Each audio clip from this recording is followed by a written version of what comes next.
For what? Oh, really? Nobody said that. I love her. Hi, Roger. By the way, I may or may not have seen you chattering. Oh, no. Oh, I know what it was.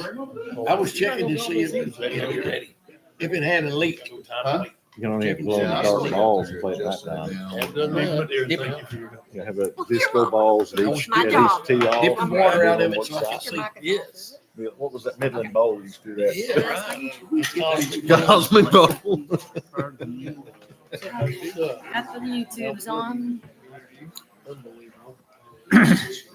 You have no views. It's a lot of crowd. Oh, look at that. Where's that at?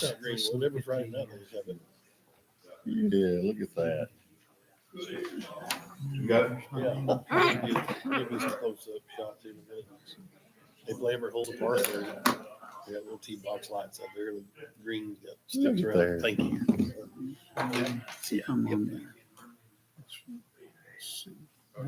Oh, I was just joking. I didn't think that was a real thing. Oh, yeah. I think so their balls are lit. Yeah, yeah. Oh, man. Yeah. Do not see There's you. a Hey, ton, 60 pass that people out down there. there. She could add you that. Oh, Can you add me to the agenda distribution? Good evening, everyone, and welcome to tonight's Greenwood City Council meeting on this Monday, August the 5th, 2024 at 7:01 p.m. Ms. Derry, would you call the roll for us, please? Yes. AC Brown. Here. Ralph Meeker. Here. Tim Terry. Here. Roger Rainwater. Here. Steve Tedford. Here. And Rod Powell. Thank you very, sorry. Thank you very much. If everyone would please stand, we'll begin our meeting this evening with a prayer led by Chief Brad Hobbs, followed by our Pledge of Allegiance led by our Parks Director, Casey Craig. Let us pray. Great Father in heaven, we thank you for this day. We pray for our nation. We pray for the folks over in Israel and Iran. We pray for peace. We pray for our country, this presidential election. We pray for our local leaders and our community. All these things we ask in your name. Amen. Amen. Allegiance to the flag of the United States of America and to the republic for which it stands, one nation, under God, indivisible, with liberty and justice for all. Thank you. You may be seated.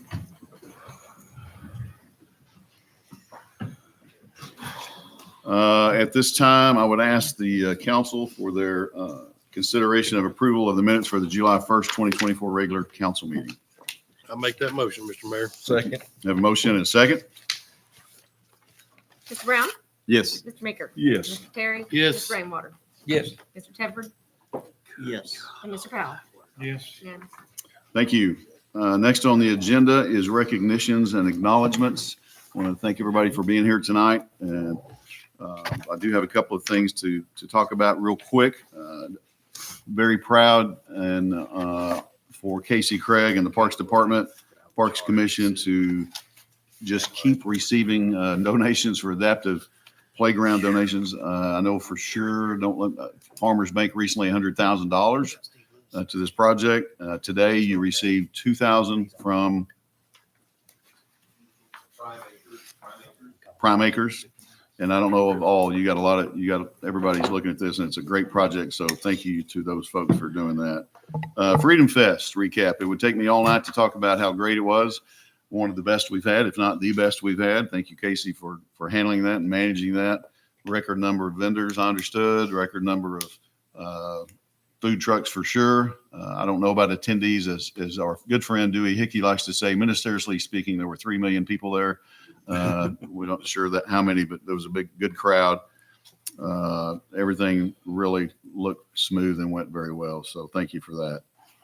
And all those the police department did an outstanding job with traffic control this year. Thank you, Chief, for stepping up to that plate on that. That was a big deal for us.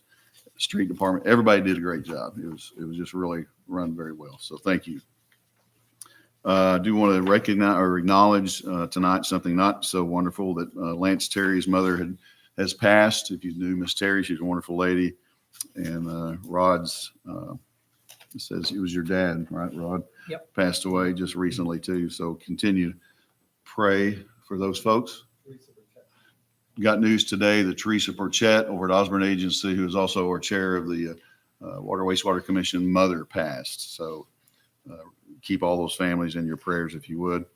On a little bit nicer note, I suppose, Randy Carter has retired from the fire department after 33 years of service. Quite a lengthy time of service. And I believe Bob Dodd is also retiring. I don't know if that's official yet, but that's what I understand. So, Official? sir. I was asking. Oh, yeah, yeah. So they're gonna, Chief, I was talking to Chief today. They're gonna wait and combine those two ceremonies together, I think, when Bob retires. So Those are big losses. big holes, Huge. right, huge directors? losses. We had a discussion about that today. Two big holes in the fire department. So, yeah. Thank those gentlemen if you see them around town. Bob, I understand, is also retiring from Farmers Bank. I don't know what they're gonna do over there because he's been maintenance over there for It's just years. gonna run down. So, yeah, so that's a big loss to them too. And that's all I have on that. Moving on to committee reports, I believe pretty much everybody's brought theirs in. Sebastian County Boys and Girls Club, Kenny came by today to see if he needed to be here. I said, no, go do what you do.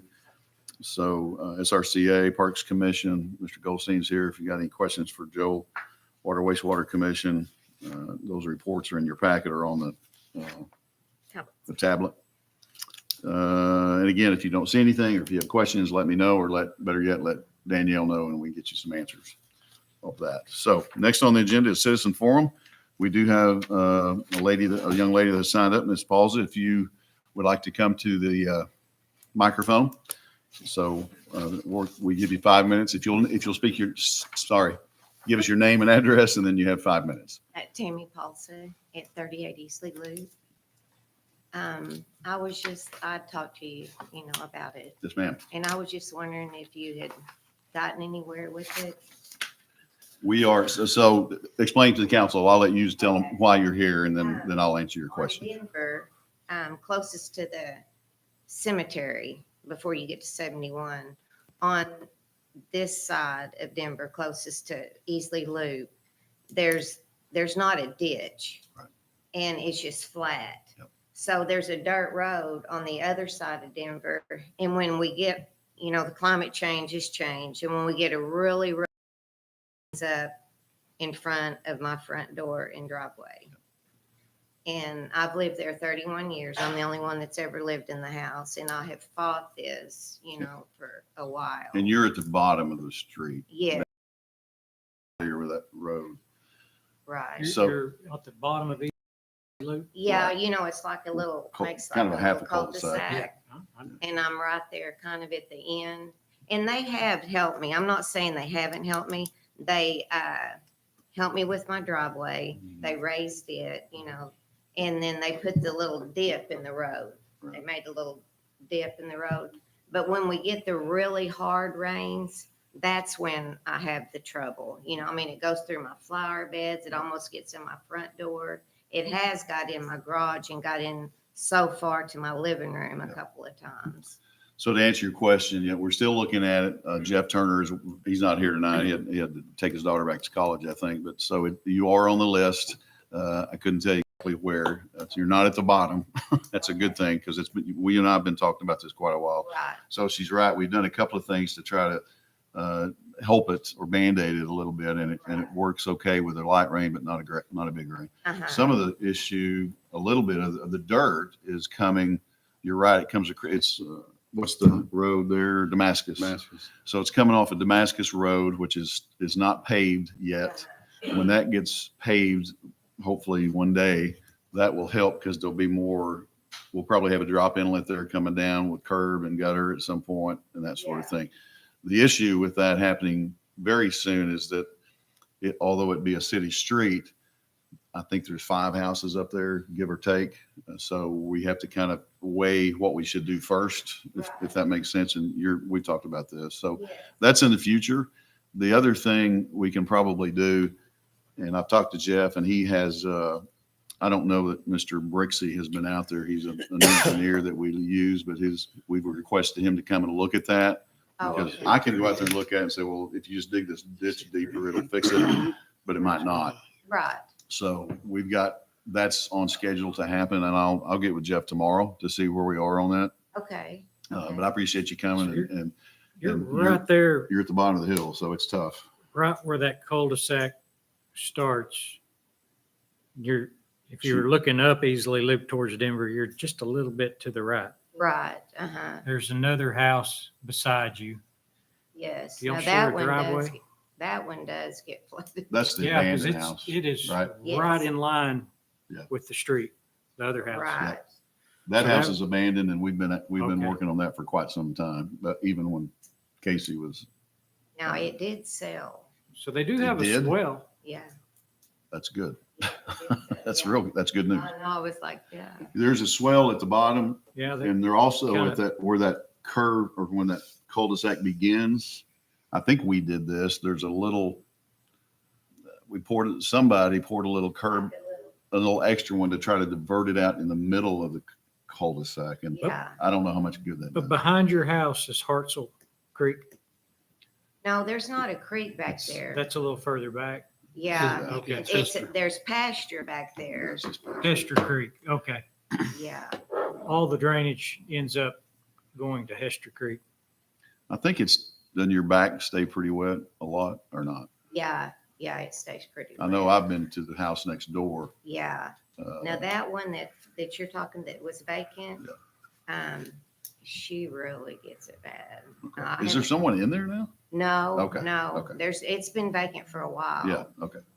But I seen a couple over there the other day, and they come over and was asking me, about the house and stuff. Of course, I didn't bring up anything about the flood, but I Right. thought that's your business, Yeah. know. Sure. But Okay. yeah, it did sell. It Okay. did sell. Well, that's Yeah, good news yeah. for the neighborhood. Right, right. Well, I walked that loop. I'll try to pay more attention. It really doesn't have any other place. Once it crosses Denver, it's going that way, Yeah. unless we can divert it towards 71 possibly.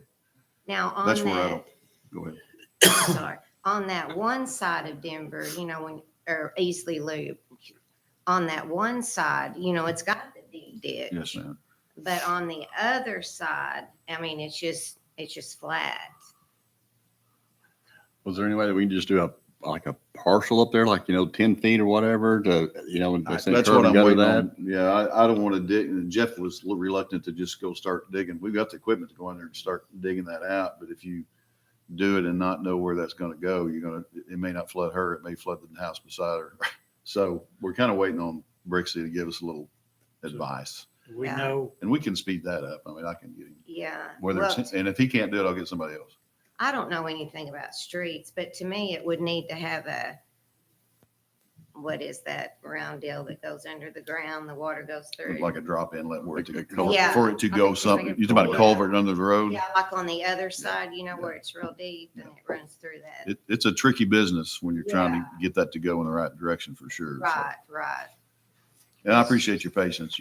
We've had many conversations. Yeah, I know. Over them. And I know you stay busy and, I'm not the only one. It's just, it's Well, that's what we aggravating, do. when you've been fighting it for Sure. 31 years. Absolutely.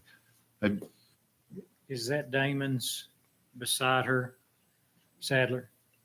Beside her?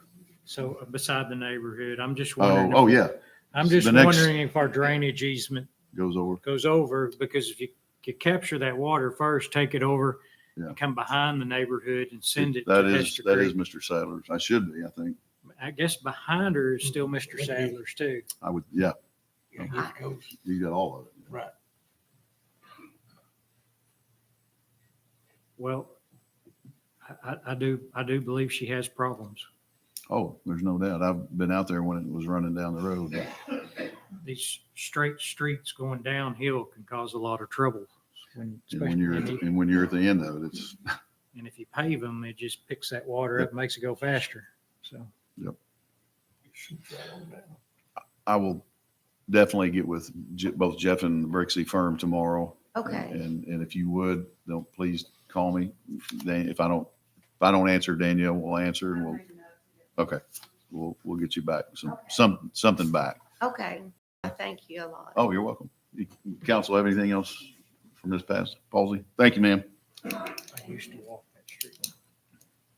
Okay, had no one else sign up, so we'll move on to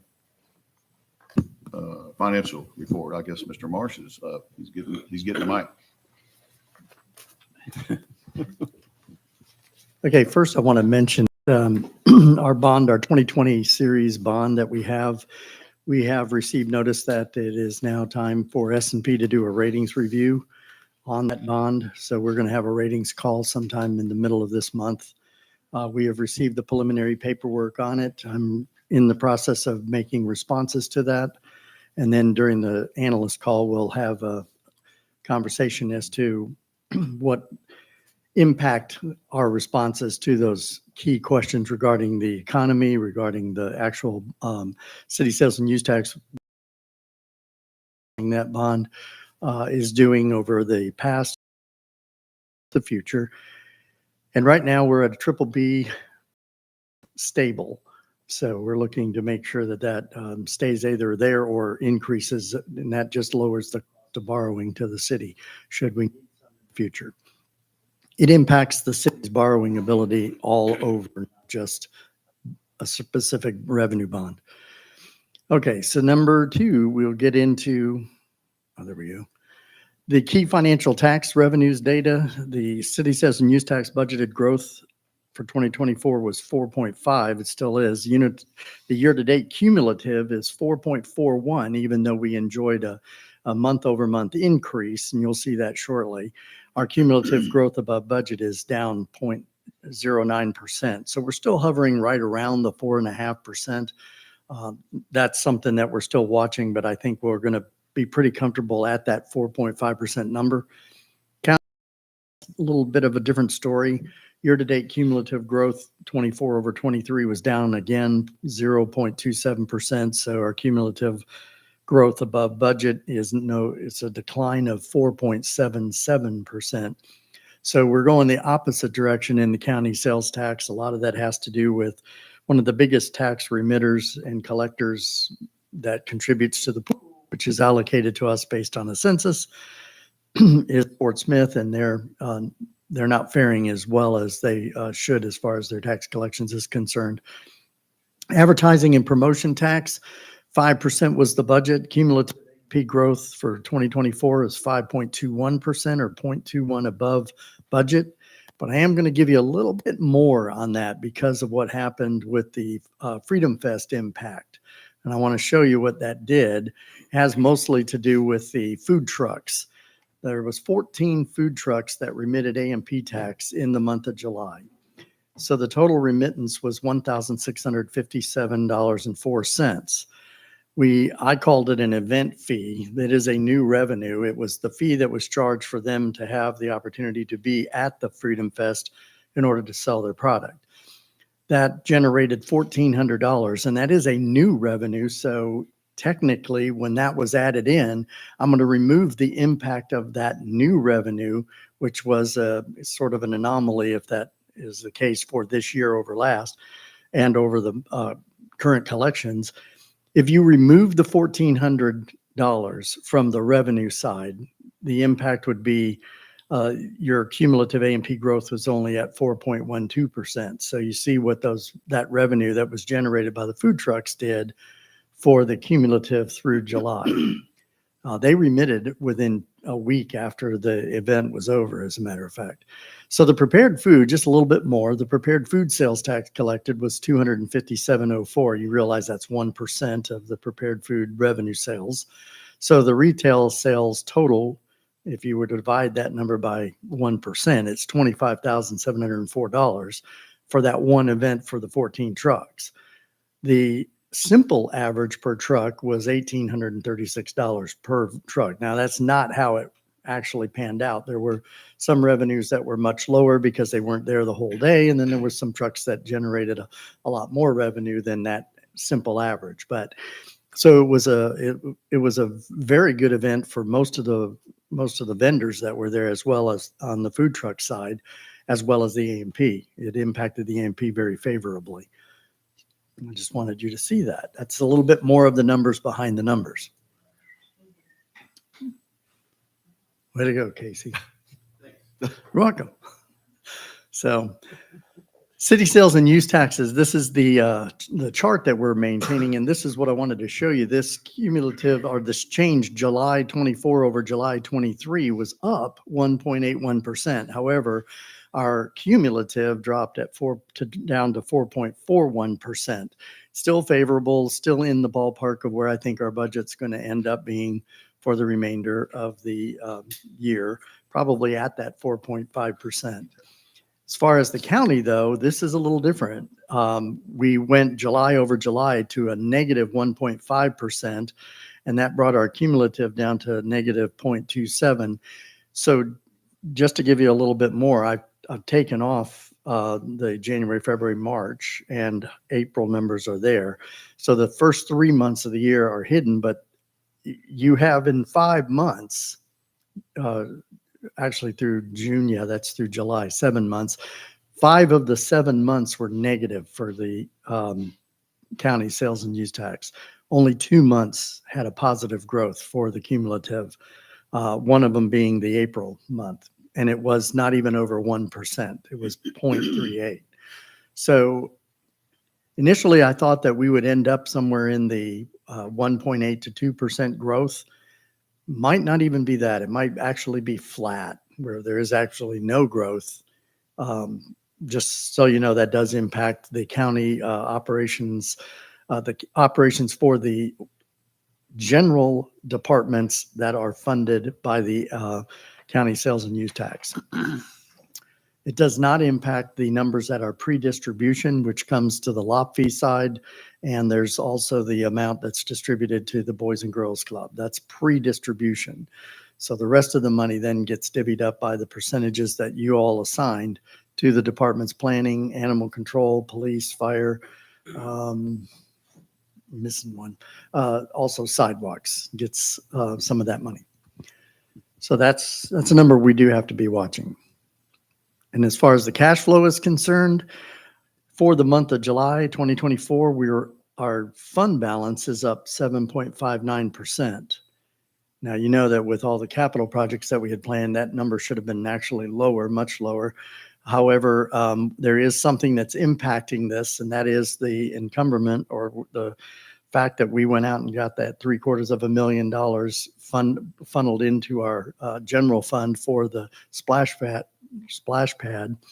That number is influencing that current fund balance of all funds of 17 million. It's $750,000 less 1 month's payment is sitting in that fund balance. So that is giving you a little bit of a misread. Capital expense year to date, 1.77 million so far for 7 months. Capital improvements budgeted 15 million. So if you looked at the 2020, that should be 2024, 11.77%. That's all that we've done year to date in what we're projecting in our budget to spend this year so far. Now, the sewer department and then the water wastewater commission meeting, they took out $1.5 million of their CIP, saying that it is unrealistic for them to be influencing that percentage of completion for a project that will not be done. So they took out $1.5 million so that you can see what the adjusted year to date would be. And if you did our budget now with, by the way, it includes budget resolutions that you guys approved for this year. So there's $13.5 million now if you took out the 1.5, and that still doesn't really impact you too much. You're now at 13% completed. Remember, last year we ended the year at one of our highest percentage completions of capital projects at 49%. So just wanted to give you that.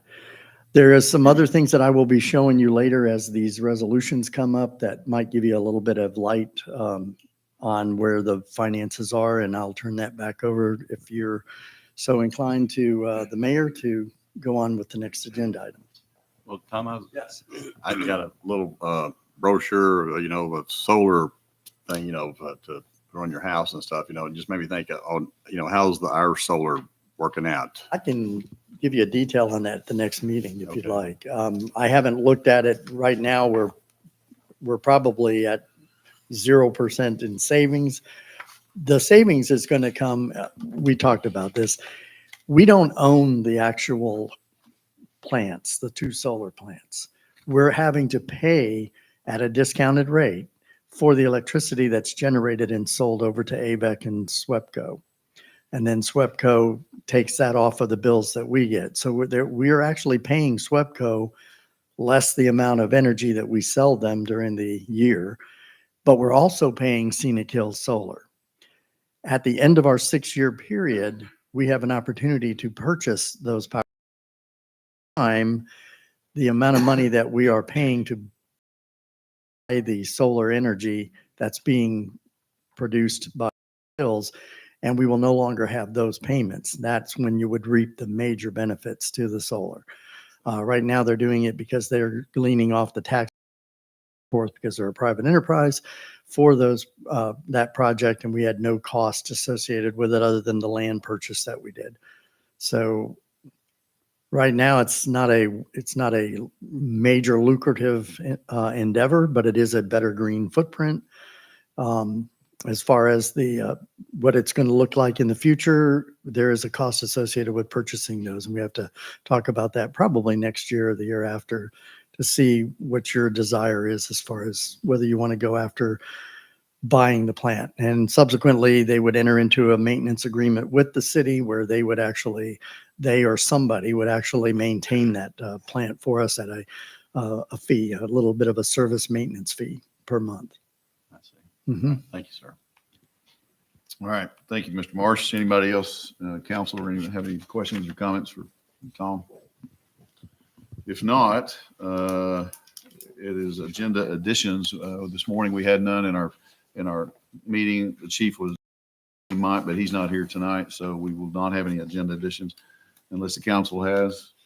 And if you don't, would like to ask the council's permission or consideration to recess into executive session in regard to an employee. And with that, if you so desire to do that, I guess we need to vote. I'll make a motion. Second. Motion and second. Was that Ralph? Yes. Yes. Mr. Brown? Yes. Mr. Meeker? Yes. Mr. Terry? Yes. Mr. Rainwater? Yes. Mr. Tedford? Yes. Mr. Powell? Yes. It's unanimous. Okay. Thank you. We will do that We will and pause this. come back as soon as possible.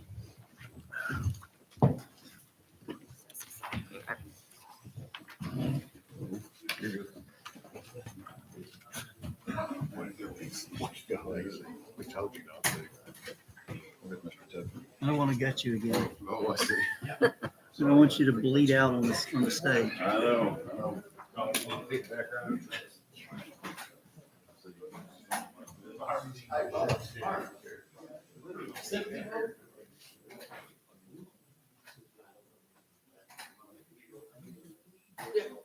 You ever broke a bone? Mhm. You ever broke a bone? A broken bone? Have you ever broken a bone? Oh, yeah. You're like, man, that was out of nowhere. I have never. Wish I could pause this, but this YouTube live is on. Just so you know, in case somebody talks to you.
Gorder talked to Sonny and said he spoke with. He said he spoke with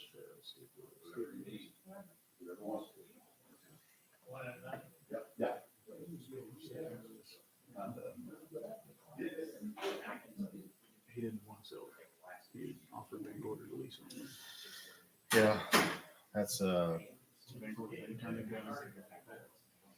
he told me they were still gonna talk about it, but it doesn't matter to me. She's on the Spoke clock. with him on Saturday. Dude. He was over there getting some more ice cream from him last time I spoke with him. So, I don't know. Well, he's on the clock as far as I'm concerned. I don't care if they work it out or not. I'm ready to get it over with. Me too. I'm sure you're ready to get it off your docket. You done with it? Yes. Absolutely. I've got a whole plan for his property. If we can get it cleaned off, we can own it, but. We have to buy it. Put a new ball field on it. It'd be a good place for it. Yeah, you can fit 4.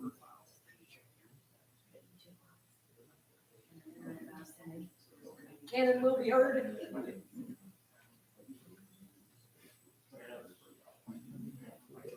Fourplex that's high school and college. And soccer field. This one should be on.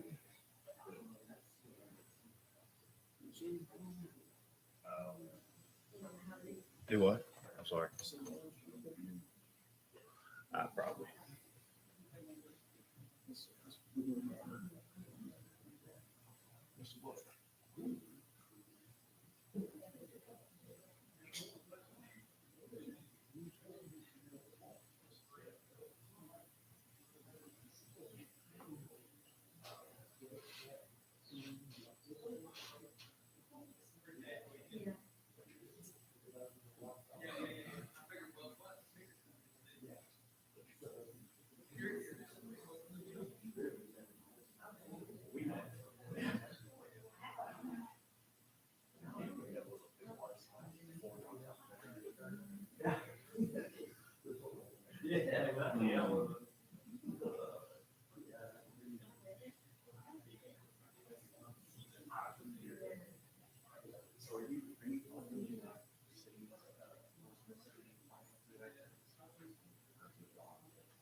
There's two wasps up here dead. Yuck.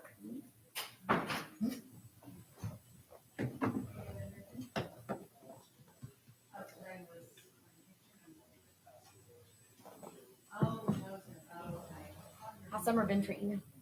Hot. Yeah. Back. I didn't even feel the cold first that came. Like I didn't feel any different.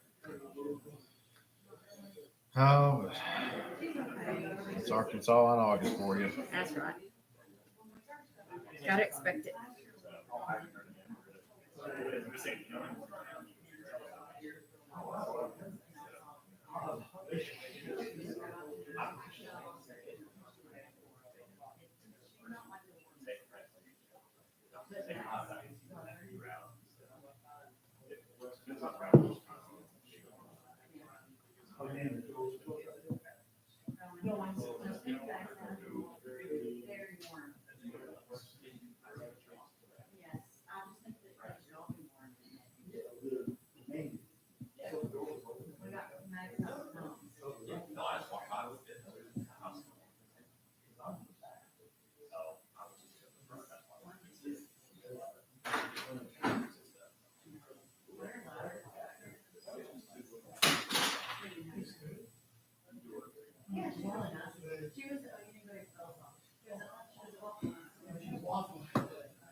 Glad we weren't recording for that. It always kind of sends panic, doesn't it? When it does it.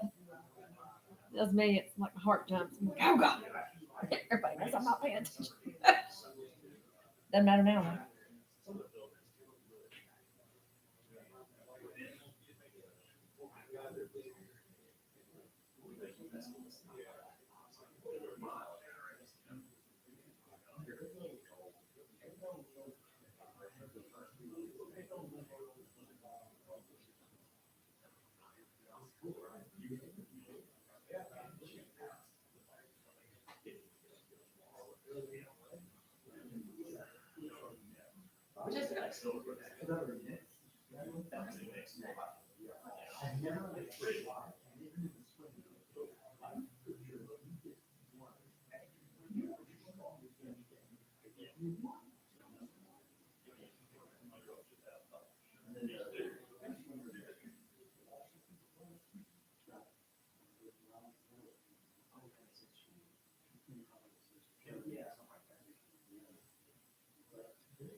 They did an employee matter.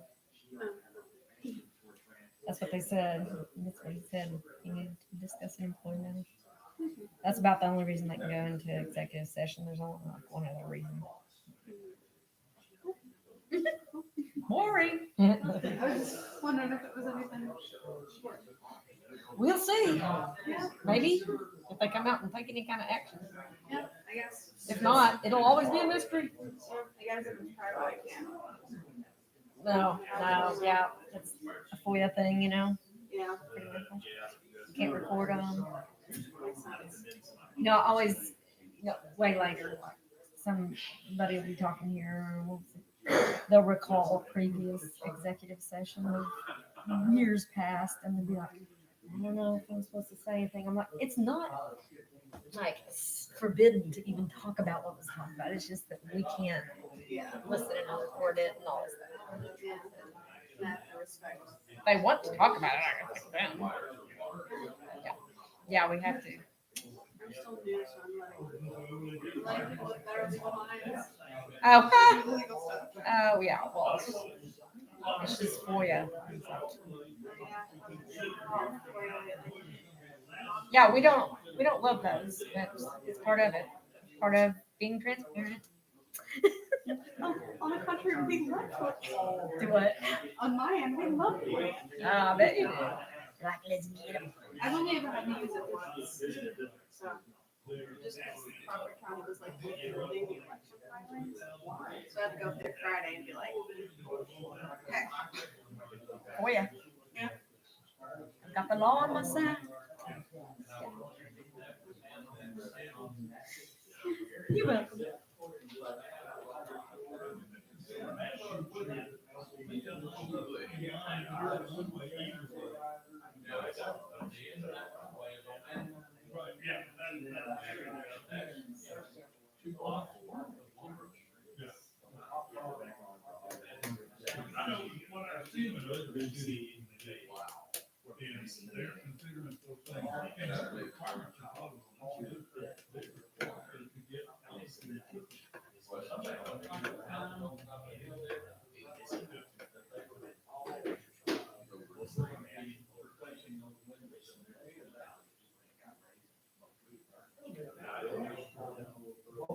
I felt so bad for my dog when I left. She was like, because she wanted to go walking. She's like a pit bull type. I'm like, honey, I gotta go bye-bye. Gotta go back to work. It was sad. She's getting all worked up.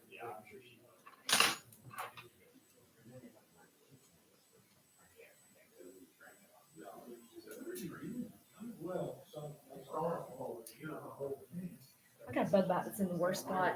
Like I cannot get it to it. And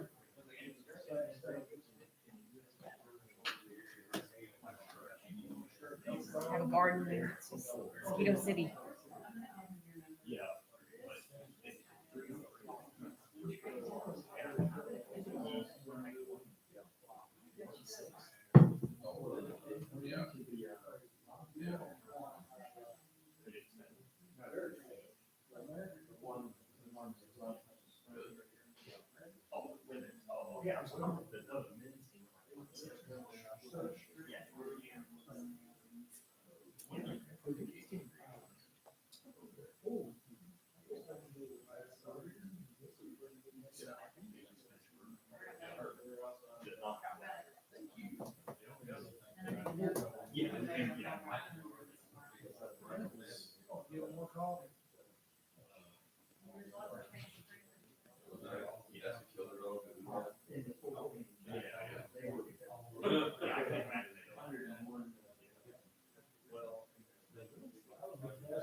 We are on YouTube Live still.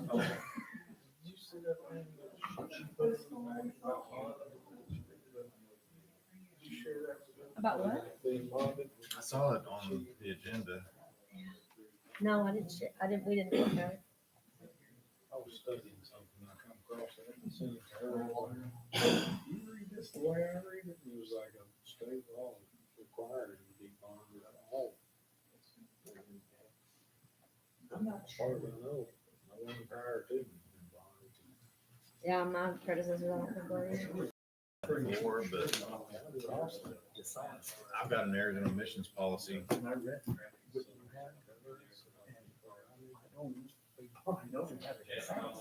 Okay, so I didn't get back to you on it. I can check. I did more research. I've never heard of this it afternoon. before. I've read that before, but So I called, so here's the rest of the story.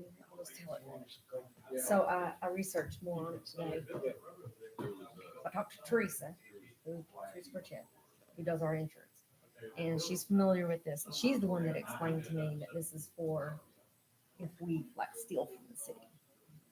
So that kind of thing. That's dishonesty. She's the one. But then I called, or I asked her, I asked Teresa to research, because Basham Insurance, we have a dishonesty bond for all of our employees. She said this is because of our position. She said that that will not cover this statutory thing.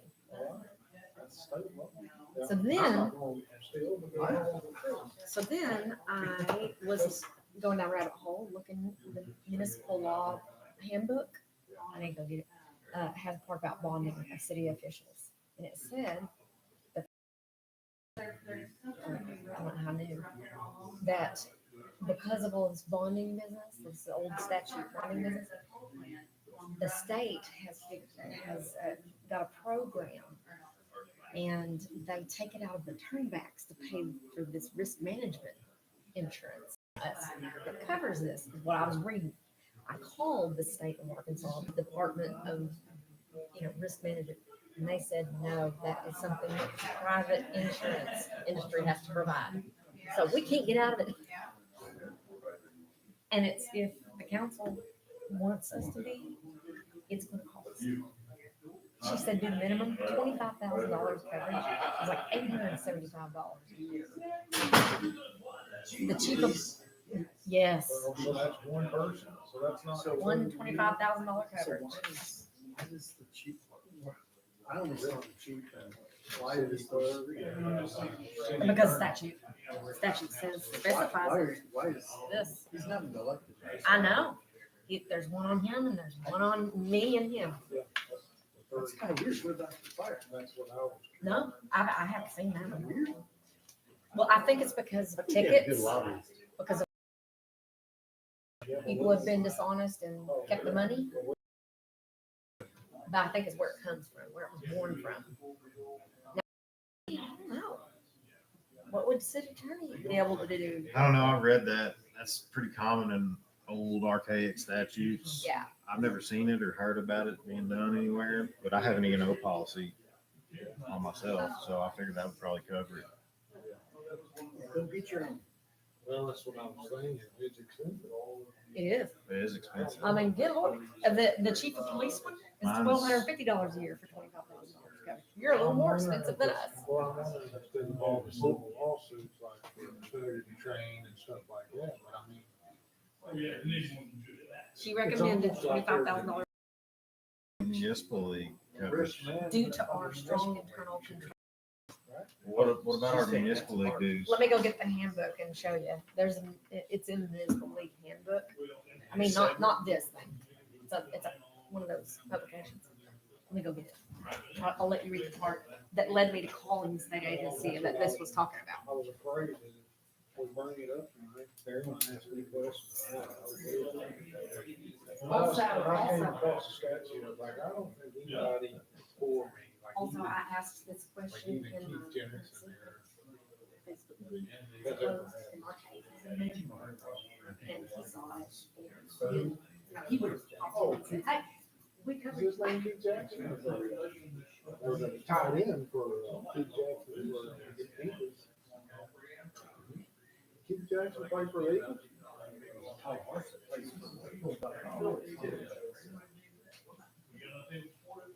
Oh, I don't, I'm gonna pay this out. By the way, there's a gold medal match going on right now. Yes.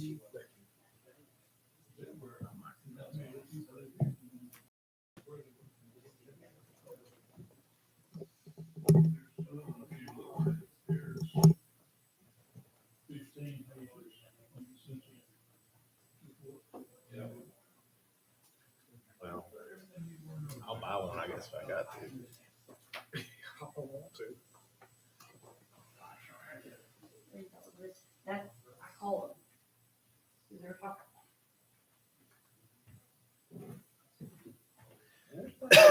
There's probably nothing, if, you know, there's probably nothing, and it would have never been anything other than the fact, when something happens, and somebody says, well, you should have had it. Well, here's the thing. Yours says, yours says shall get the bond, but down here it says some as council may require. So that's why I want them on record to say whether they want to require it or not in the city pay. And I think after I tell them how much it is, they're gonna say Well, but it'll be all I'll right. speak on it to the best I can, I just, Well, and Teresa was gonna be here tonight to explain it, but she passed Oh, away. But she talked with me and told me, I'm gonna speak through her. Premiums are deducted from the state, and everybody versus certificates sent to each mayor. I called them, them twice. And they said that is not this. Because this is not covered by them.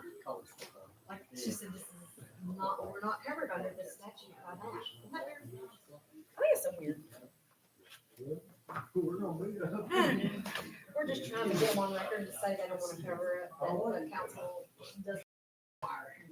So that we are covered for, if you can't say. Have you asked any of your, like, city attorney counterparts if they? I've never heard anybody talk about it. Okay. I've known about it. I just, they didn't, Wilma didn't have it, Linda Bryant didn't have it, so I was just like, well, I guess if the city wants it, I'll leave it. Don't tell me.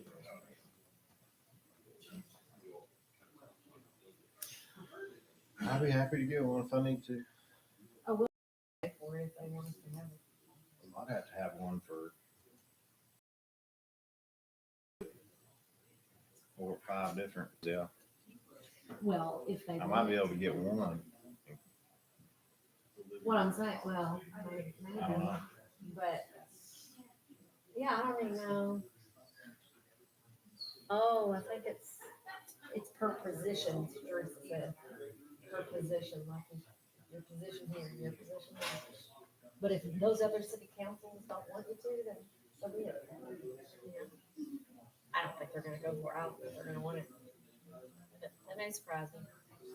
Well, I got a E&O policy too that would, I'm sure, cover that stuff. Yeah.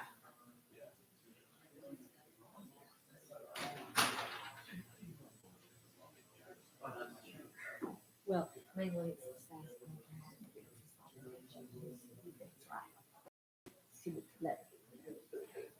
Makes them feel better. And I agree.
and sisters, let's all stand and sing hymn.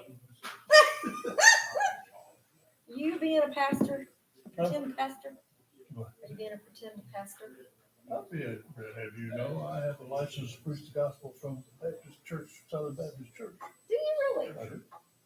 I bet you're good in your voice, the way your cadence Yeah, is. I'm off of my voice. I can At just hear one you time, doing I it. was gonna be a preacher, and I lived singing in a little country church for many years. Now, I do not want you to know that we're on YouTube Live, and what we say up here can be heard by whoever's watching. There's 4 people watching. Yeah. Just let you know. Well, Big audience. well, I guess we run most of the audience off when we went to executive session. No, there was one when they left. Well, there's 4 now. Probably people want to know what in the world. Now they're wanting to see what Travis is trying to do. What we gonna do. No, you've been quiet. Filling in the O's and the zeros on my agenda here. Doing some doodling. Well, we ran the ransoms off. Yeah, I have been asked. I came up with just. People watch.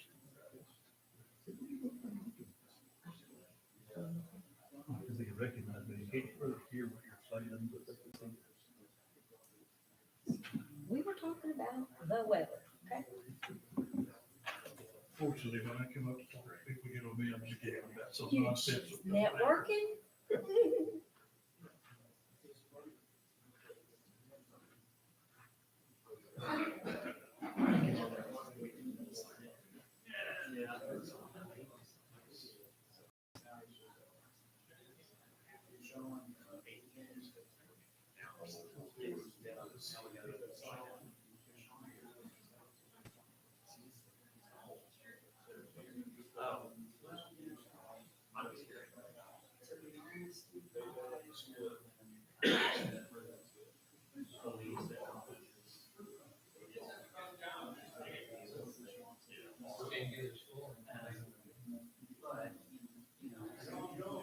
We just gonna do a shorter meeting and then this happens.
one of those guys.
John Burkamp.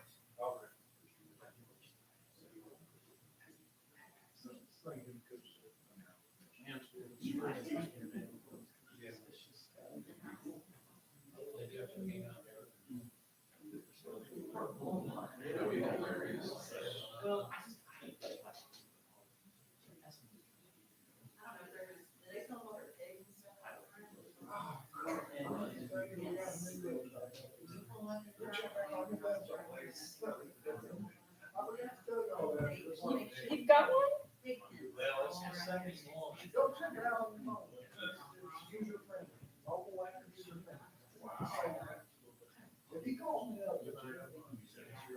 So if I go to the city of Greenwood and pick police, it'll lead me there?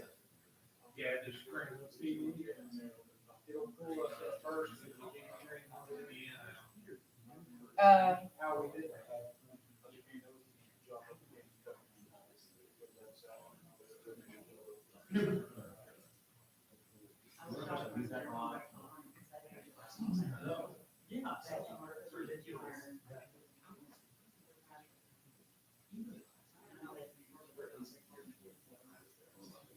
I like it. Better for the mobile app instead of the middle. And that's a pretty picture too. Yeah. And then it's got the school, all the schools, all the shelters on there. Yeah, I like that. It's,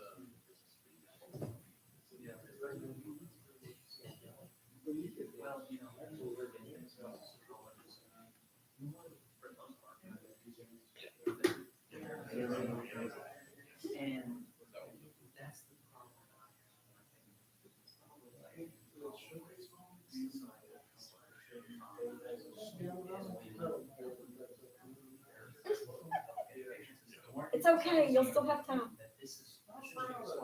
Yeah.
It'd be funny if they came in and this whole room was just cleared out. We were all gone.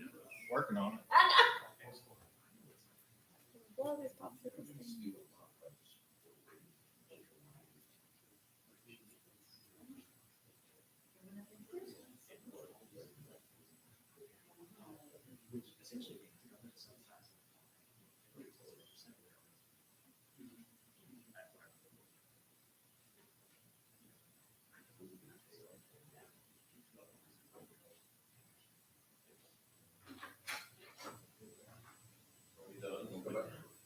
You need me?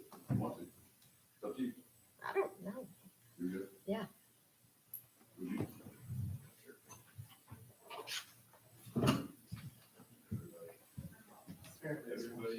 Sign off.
Tom, you know that's on YouTube Live, I got all that scrolling and stuff. So no. Oh, it's up to anybody. Just no. Yeah.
I'm gonna start playing next week. I know. You ever played that? Oh, God. That's right. It's been a while, but yeah, let me stop that. I just take myself for.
Yeah, well, they're recessed. They're not really adjourned. I don't really want to end the stream now.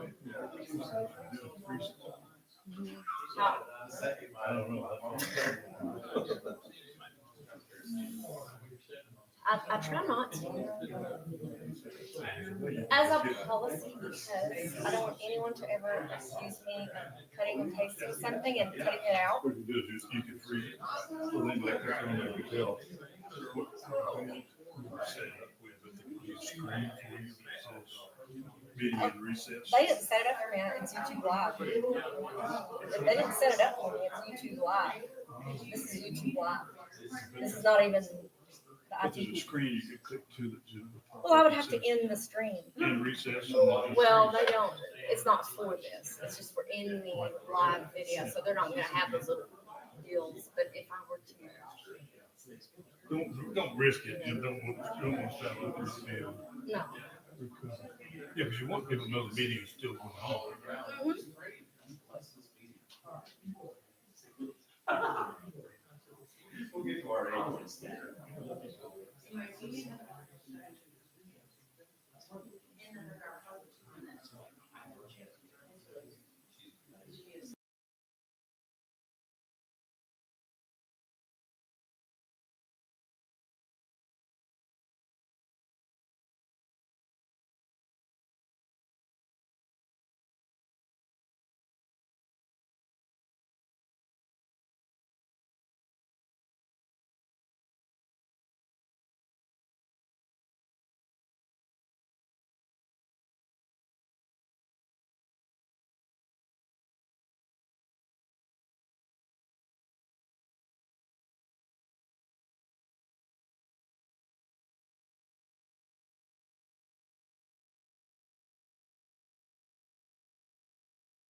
Applause.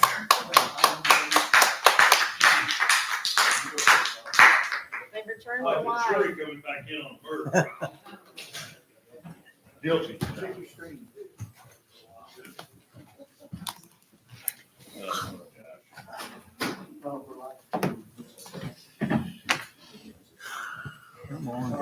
Tom is still employed. Temporarily. Good, you should have thought that earlier. He's so dramatic. That was good for you. Still I'm on. getting tired. I can't jump. Gotta remember that. Yeah, keep that one. That we use most of this freaking agenda. Thank you for your patience. I'll bring the meeting back into order. No action to be taken at this time. So, moving on. Thank you again for your patience. Number one is old unfinished business discussion on FEMA brick grant table from previous meeting. Mr. Hunter has some, we do have some pretty pictures for you on your tablet, but we Do you need don't, to turn that but mic we, back on? but we don't have, I went to sleep. it's on. You good? Okay. Somewhere on your tablet, there should be photos of the, That's, No? that's your streetscape. wrong one. Go ahead. Wrong item. I've been in a meeting. Sorry. It's these chairs. You all should have a Sorry. poorly put together Excel spreadsheet. I'm not Tom Marsh by any means. Anyways, I've got a project budget for y'all to present for the floodplain voluntary buyout program. I've got 4 of the 8 appraisals back, and with those 4, I was able to average the price per square foot to estimate the remaining 4, just to put a generalized budget together so we kind of understand the fuller scope. That project total is $1,641,000, some change. That does exceed our grant budget. Now, we are able to reduce the number of houses that we purchase, which is what we would be looking to fit our grant budget so that we don't expend our funds. This year, I am proposing that we purchase 2 structures to kind of get our feet wet in this project. Pardon the pun. Yeah, pardon the pun. Of those 2 structures, that total would be $380,000. 75% of that would be reimbursable back to us, with a total expense to the city at $95,025. I would like to be able to get a budget resolution tonight for that price. I'm not exactly sure how Tom has that written in that resolution. That's what I'm asking for tonight. If there's any other discussion that we need to have, any questions, I will try my best. Well, again, I think we've talked about that. I'm looking back probably at the minutes and stuff, but the reimbursement, how long would that take again? I sent a message over to Miss McKenna with Western Arkansas Planning today, inquiring on that very thing, and she said 4 to 6 weeks. It's pretty quick. It's a pretty quick turnaround, and she's using her experience with Fort Smith to give me this knowledge. There are the 2 you're wanting to do. Are they willing sellers? Those 2 are the only 2 of the 19 interested from the very beginning that have contacted me on a nearly monthly basis since June 10th. Which 2 are they on here? Those are the 2 that are highlighted. It's going to be 804 West Baltimore and 827 West Atlanta. Yeah, the highlight didn't show up on the. I apologize. So we would have to do a budget amendment for $380,100. This is a highlight. Who? Doing the budget resolution for 95. Yeah, we would be out. We would be out that money until we're reimbursed. Do the budget resolution and nets with the reimbursement. 95. Right. And then you talk about that you don't have to do both at the same time. Yeah, we're not required to expend the 380 altogether. We could do one property and as soon as we get it purchased and money expended, we could request reimbursement. And as that money comes in, then we could turn around and reuse our expended money on the next property. Who appraised these properties? Ken Colley. Yeah. Yeah. Now, the appraised value is the far left column. I'm The- looking at it. Okay, the total cost is inclusive of the asbestos inspection and abatement and the structure removal. Man, people think highly of this town. Another one by my house. Yeah, I need this guy to come cut me a check. Now I know why my property taxes went up so much. Is that the actual cost of asbestos, or is that just a placeholder? Will it That be- is a placeholder that was required by the grant. Okay. So it may not be quite that. I can't guarantee that there's not any asbestos in there, but all the floor coverings in these houses have been replaced due to the nature of their location. So, I mean, you're really looking at attic insulation and paint that's potentially still asbestos holding, some countertop materials, but And the 804 Baltimore was one. What was the other one? 827, your first and your third. First and third. Yes, sir. Your structure demolition, will you take bids on that? Or, Most likely. Originally, the plan was to take bids because we were going to attempt to do all structures at once and get a better deal on demolition. But as we break it out, I'm not sure that we're going to get a better deal overall. Yeah, I wouldn't think so either. I mean, I doubt it. What do we pay on demolition on Denver? what if some of them have relocation assistance and some of them do not? Those are the houses that are currently rented. Okay. So if it's a rental structure, the BRIC grant requires that we provide a relocation assistance funding for the renters. And neither one of the two are rented. Correct. They are privately owned and lived in. So we can tell the ones that are rented by having that $7,500 relocation in there. There's three. Yes, sir. Okay. I'm looking at it now. I think 803 is. I will have to double check. That was not one of the ones I was presenting tonight. It was just for an overall tally. I think it actually is a rental. It changed hands between the time that we originally started this process. Casey? After all the structures are gone and the ground stripped clean, what happens Congratulations. then? It's converted into city-owned property, and it would not be under Soul Parks Department at all unless it was ever elected to go that route. Yeah, sorry. I'm under the assumption, I don't know if I'm okay to say that the street department would be Mhm. over maintenance of the property. Just technically, as somebody said, green space first, Mhm. and then later, if the parks decided there's two lots, if the commission had looked at that and said, hey, we need a park over there, there's a great spot, then it would somehow change. Not somehow, it would change, but it's not on you. It is. No, man. Oh, it does say. Yep. Okay. Put a structure, Didn't know but that. like Like a pavilion in Pavilion, yeah. there, something that doesn't obstruct even a playground, right? floodwaters. Correct, as long as it was a flow-through playground. Trail access parking lot? I think you would probably have to go with a gravel surface so you maintain your absorption rates, because that was the purpose of removing the structures. Right. But yeah, So Tom, let me ask you, I mean, is this something that you're smiling? I mean, that's the big question. Can we absorb, I mean, temporarily absorb something like this? Even if we piecemeal it, I mean, do one and then do another one. his office was the first place I went after getting these numbers, so. I just wanted to show you where we stand right now. This is the current budget for 2024. At the very top, you'll see that we started with 2,000,007 in the actual unrestricted account for general funds. And then you'll see the general department is to contribute a surplus of 308. They're on target to be close to that.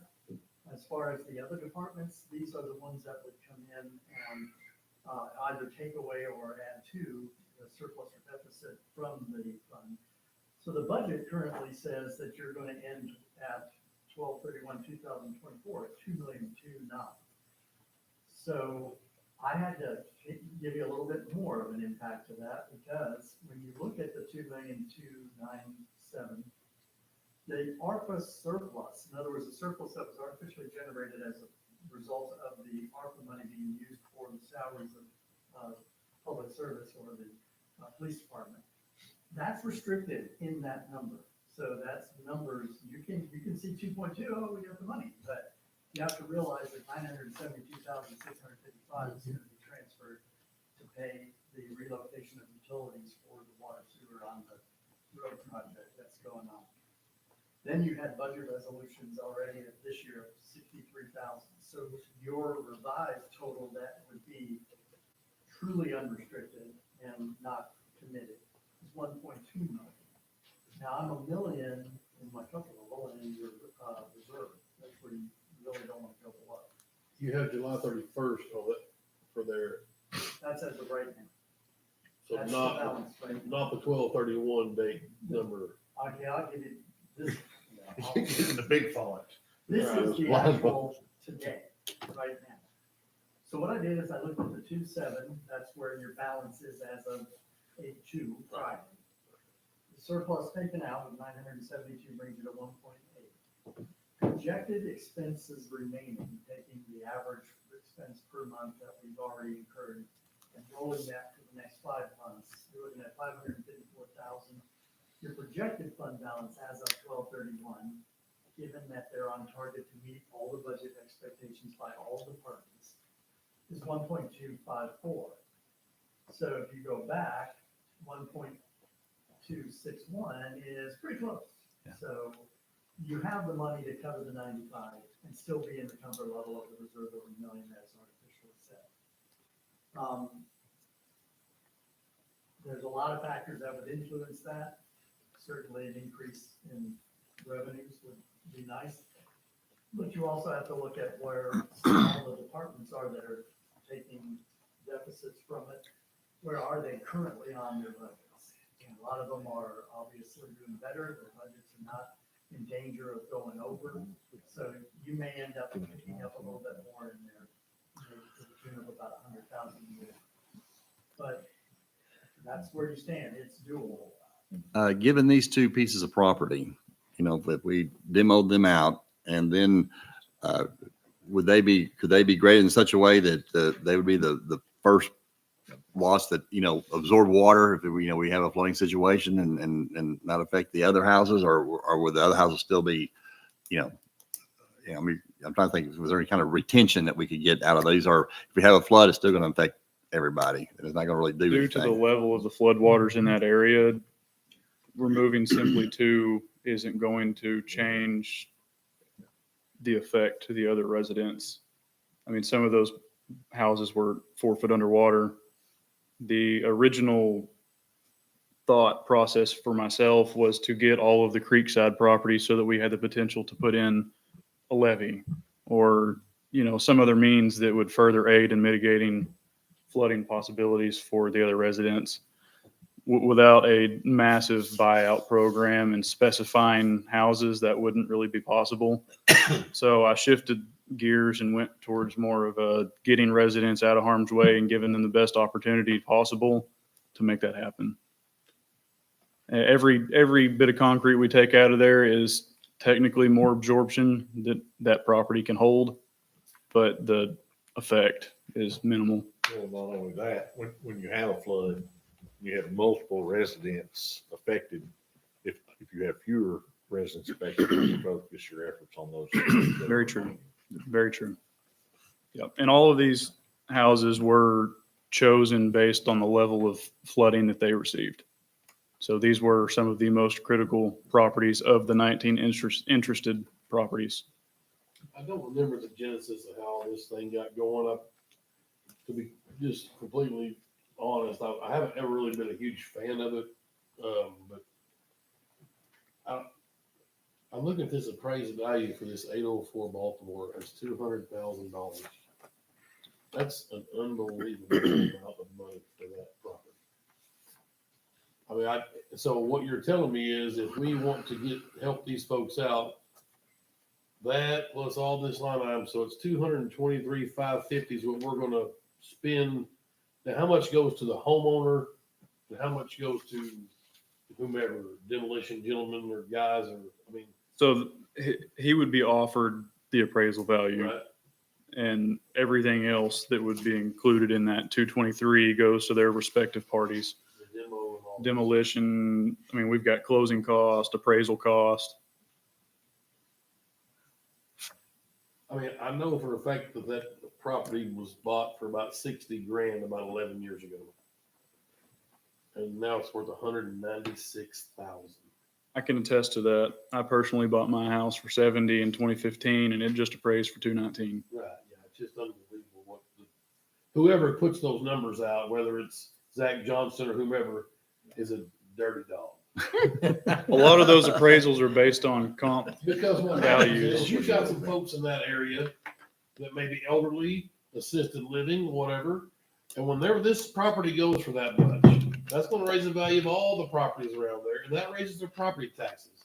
So people that bought a house in 2001 or 1986 for $45,000 are paying property taxes on a house that's not worth 196,000, but that's what their value is. That's the problem with the whole system. And Understand. certainly on the sidebar of my own trying to figure out how to fix that. Now, It's unbelievable how overvalued our property is in this town. It's amazing. do That's property not taxes just get us. frozen, or is it No. just for like veterans that it gets No, frozen I think you for? can do it at 65. 65, At 65, the Yeah. property taxes get That's frozen. what you're saying. Yeah. or you're disabled. Anyway, that's just my opinion. It doesn't get frozen for the landlord that's renting to an elderly person that's having to raise their rent up because their property taxes are going up. Good point. One other thing to think about on this, we talked about what would be prohibited, and that would be if you were to go over that $1.4 million. And you said, let's do all the properties. If you did that, you're looking at $1.6 million. The city would be responsible for anything over the grant amount. That's why he says we're gonna cut it off at the point where we would be going after that, going over the grant amount. Was that Because that would 1.3? put you at a half. Yeah. 1.4. Our total contribution for the grant, if we were to use the entirety of the available federal funds, would be $335,000. $115,000. City's That out. commitment. For these two properties. That's No, for the overall. whole- No, all. Not for all the properties, just for our involvement. So if we only did So 4 we probably houses, that's seven. all we could We do. could probably do 7. I had estimated 7. We had 8 that came in and I wanted to at least stack it in our favor in case I had one drop off.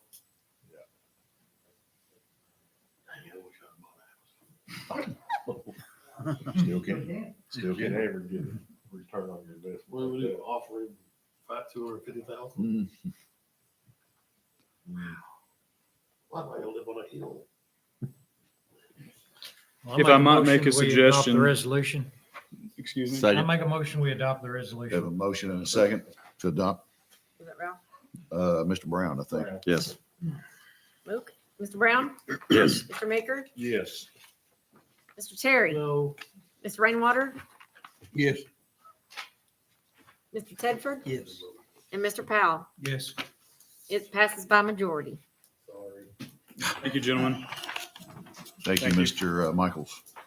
Appreciate it, Hunter. Number 2 is street. This is the one I jumped to a while ago. My apologies. Resolution to utilize federal aid grants for streetscape table from previous meeting. We'll table it again, but again, just to say, you have some lovely pictures that, I think that's worth looking at. Yeah. It's I cannot nice remember concept. that. Or where's where's those pictures, Tom? Yes. They're on the top. Oh, I thought you were going to put them up. No? She said I could get access to it. Oh, okay. So they're on your tablet. What's the engineering company? I sent it to you on email. Craft Intel. I sent you the link. Yeah, I'd have to go find it. I have- Oh, it says, and I made it where your editor. Okay, well, Craft Intel supplied some pictures, which is what we've paid for so far. That's what I asked permission to do earlier. and we've They got got 'em. those back. You got them. There's some critiquing to do. I will point something out really, really quick to you that I'm sure a business will not be appreciative, even though it's all very nice and lovely and could be beneficial to downtown and trees and all that. But it left the, what's the name of the business? Just documents. Danielle, Like that. what's the name of the business? So we got one parking lot, one. So nutrition on the square was left with one handicap parking spot only. That's not going to work. So obviously there's some critiquing to do on, but that's gives you an idea of what we're trying to accomplish. What I don't have are numbers, how much it would cost to do something similar. So I'll hopefully by next month. Yeah, I'm not planning on doing anything this year. I'm just trying to get it in front of you. If it takes a month or 2 months to get you numbers, we'll do that. I think there are some places that, you could use to say it's to make green space down there, Yeah. I don't know. I guess north side, next to Nutrition Den or, on that side, but certainly around the square. Yeah, the square side would be, it'd all be great. It'd be beautiful, but you don't want to take everybody's parking. So we have no intention of doing that. So there's that for your viewing pleasure. But we need to vote to table this. Make a motion table. Second. Motion and second. Mr. Brown? Yes. Mr. Maker? Yes. Mr. Terry? Yes. Mr. Rainwater? Yes. Mr. Tedford? Yes. Mr. Powell? Yes. Unanimous. Thank you. Number 3 is Councilman Brown, repeal, replace city attorney ordinance number 22-08, third reading. I'd like to table this for next month. Second. Got a motion and But I can tell you all that the Parks Commission has approved basically just us cleaning up records more or less. We just need a resolution on the books for the budgetary items regarding the splash pad. These numbers have been long since approved since September of last year. And we just more or less noticed that we didn't have a budget or a resolution on the books. Parks committed initially when the budget was done before the bid was actually $768,000 to be transferred from their city sales and use tax over to the project, over to the splash pad. Since the budget was actually, the bid was actually awarded and it was approved and the encumbrance you also approved and the special account and everything is now identified. I noticed that when I can't do a budget resolution without some approval approving us to actually put that on our budget, in the budget. So that's why the amount of $437,000 comes into play. I will show you what it really does. This was the original budget that was approved at the budget approval meeting that we had in January.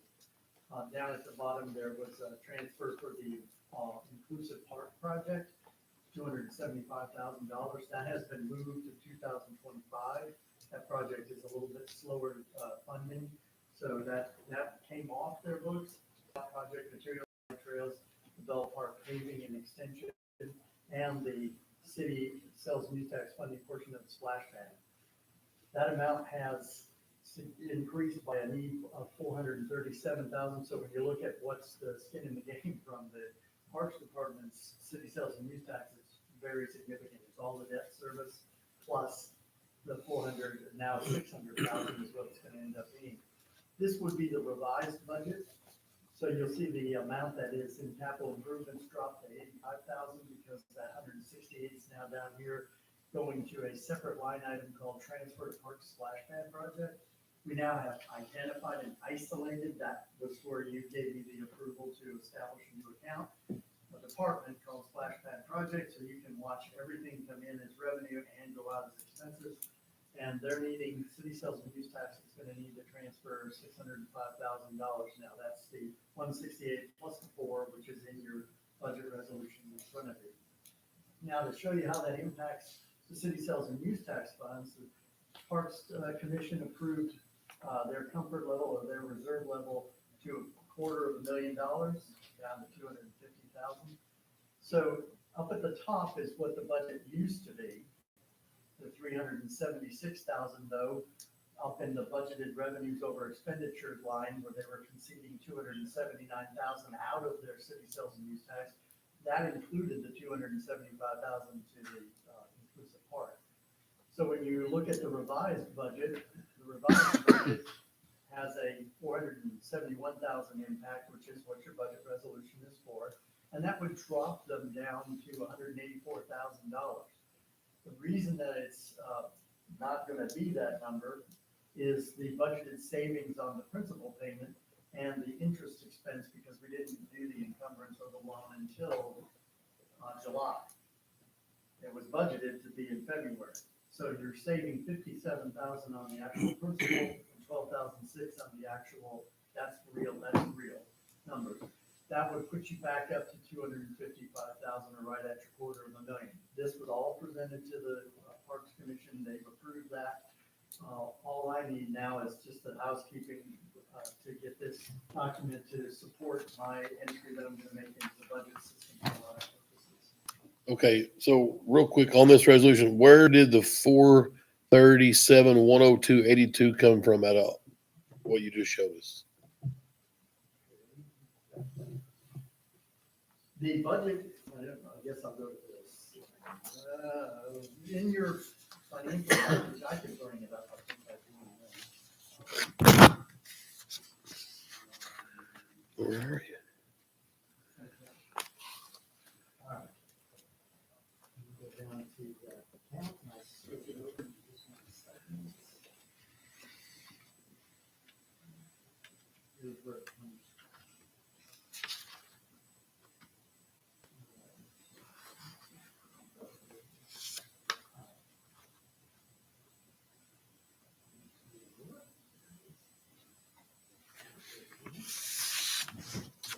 Your splash pad account.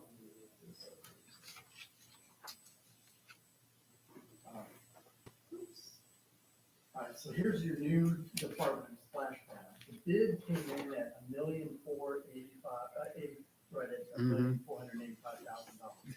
That's the actual bid. The fees professional came in at 110. There's your 1.59 or almost $1.6 million. The difference, the revenue streams that we are generating that are paid for outside of city sales and use tax was the grant money, which is 239,000, and to date we collected half of that. Then the 20,000 is being transferred to the A&P fund, but that's going to be used to pay for debt service. So it's restricted to debt service, not construction. And then you have the transfer that was originally budgeted at 168,000. So what it left, the deficit it left was 430 something, in order to make that 1.594 expense match the revenue stream. Okay. So that's where the transfer has to come from. Now explain it all back, Tim. Okay. Expenses minus revenue equals.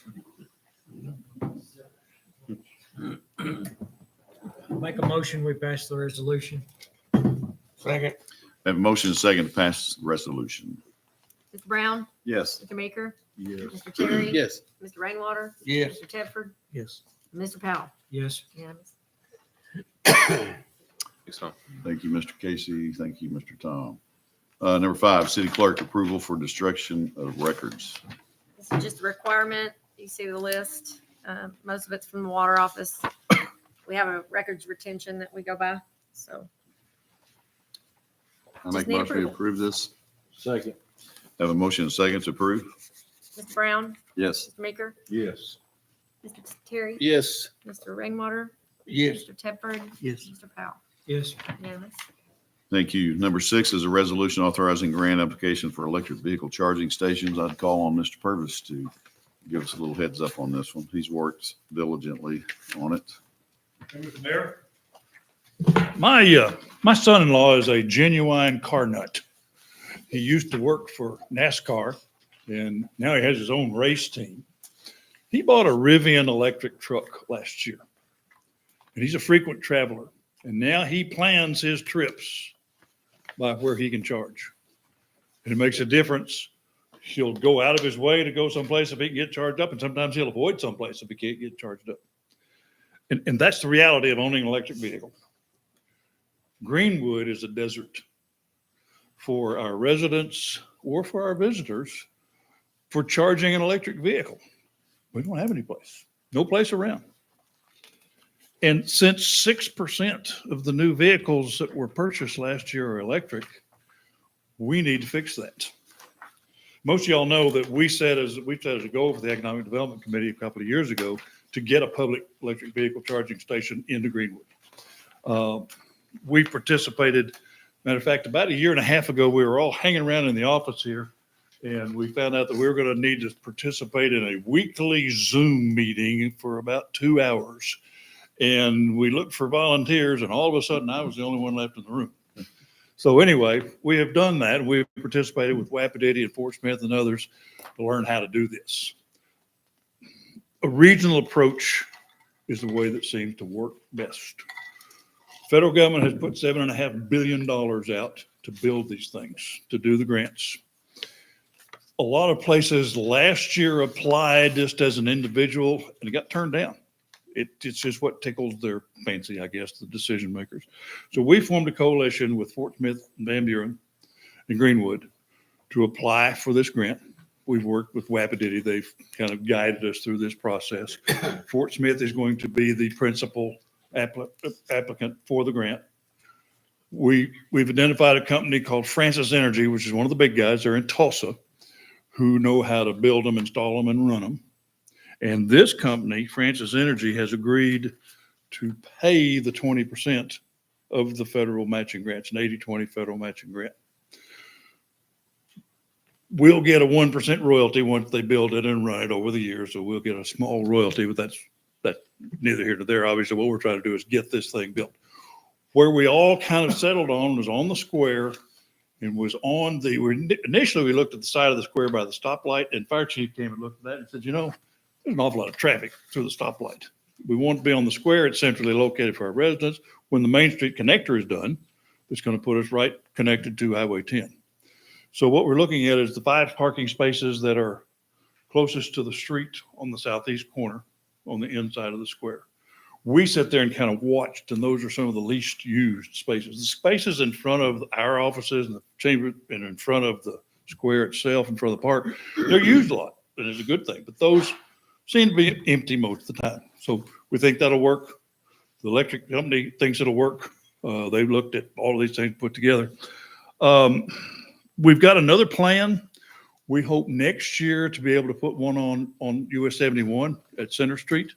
There's a plan called the Essential Corridors Plan, where the Highway Department, RDOT, identifies what the principal corridors are through the state.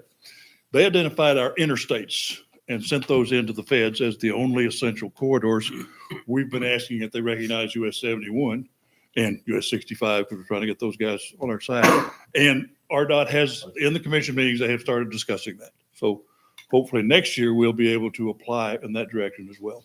But we've put about a year and a half into this. It's all of these meetings that we started out with doing 2-hour Zoom meetings. The last one was 9 minutes. So we're getting close, we think. Now, we may not get the grant. You never know on that. But there's been a lot of political pressure on those decision makers because the federal government put a total of $9 billion available for doing this. As of about 4 or 5 months ago, 8 have been built. Now, there's reasons. It takes a while. It's not something they're going to do overnight, but they've gotten a lot of heat and a lot of ridicule through the press because, hey, they hadn't built anything. They have loosened some of the requirements and making it easier to get the grants. But the bottom line boils down for us is we'll be able to get something that'll serve our citizens and will help bring folks from business to Greenwood. We don't think it's going to cost it. As everything's written now, it won't cost a penny.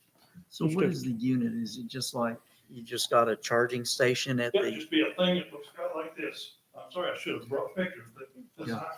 So just out of ignorance, what does a person do while they're charging their vehicle? These, what we're asking for is the high speed, the level 3 high speed. So you're looking at 15 or 20 minutes. Oh, really? Okay. Yeah, so they go fast. One of the reasons the square appeals to the, again, you look at all the boxes you got to check off the guys that make this decision. There are 3 restaurants, coffee shop, 4 retail stores, convenience store. But if we list it down, there's like you get to think about it, there's 7 or 8 things you can do there. Plus the museum is there, and our attractions are there. So Memorial Square. yeah, like I say, it just checks those boxes. It's close to our residents, it's closer to, this is one of the things they look at is your neighborhoods that are the less expensive houses. We're closer to those. So we think it checks as much as we can check off. Sounds good. Sounds good. So it's an 80-20 grant, and Francis Energy is going to pay the 20%. And who actually owns it when it's done? They will own the equipment. They will actually get a 15-year agreement, lease agreement from us. And we got the agreement and ran it by the city attorney to make sure all the I's were crossed and T's were dotted. So we'll continue to own the property. They'll just lease those 5 parking spaces from us. They'll own the equipment. So the problems that happen with it or arise from it, they're their problems. So is it run underground then? That they're still working on. This all kind of swarmed quickly. We went from in May, not knowing when the date was going to drop for the application on the grant, to finding out in June that it opened in July and closed in August. So they've been pushing this hard. We don't know how the power will run yet. But that, again, they'll be responsible for putting the power to it.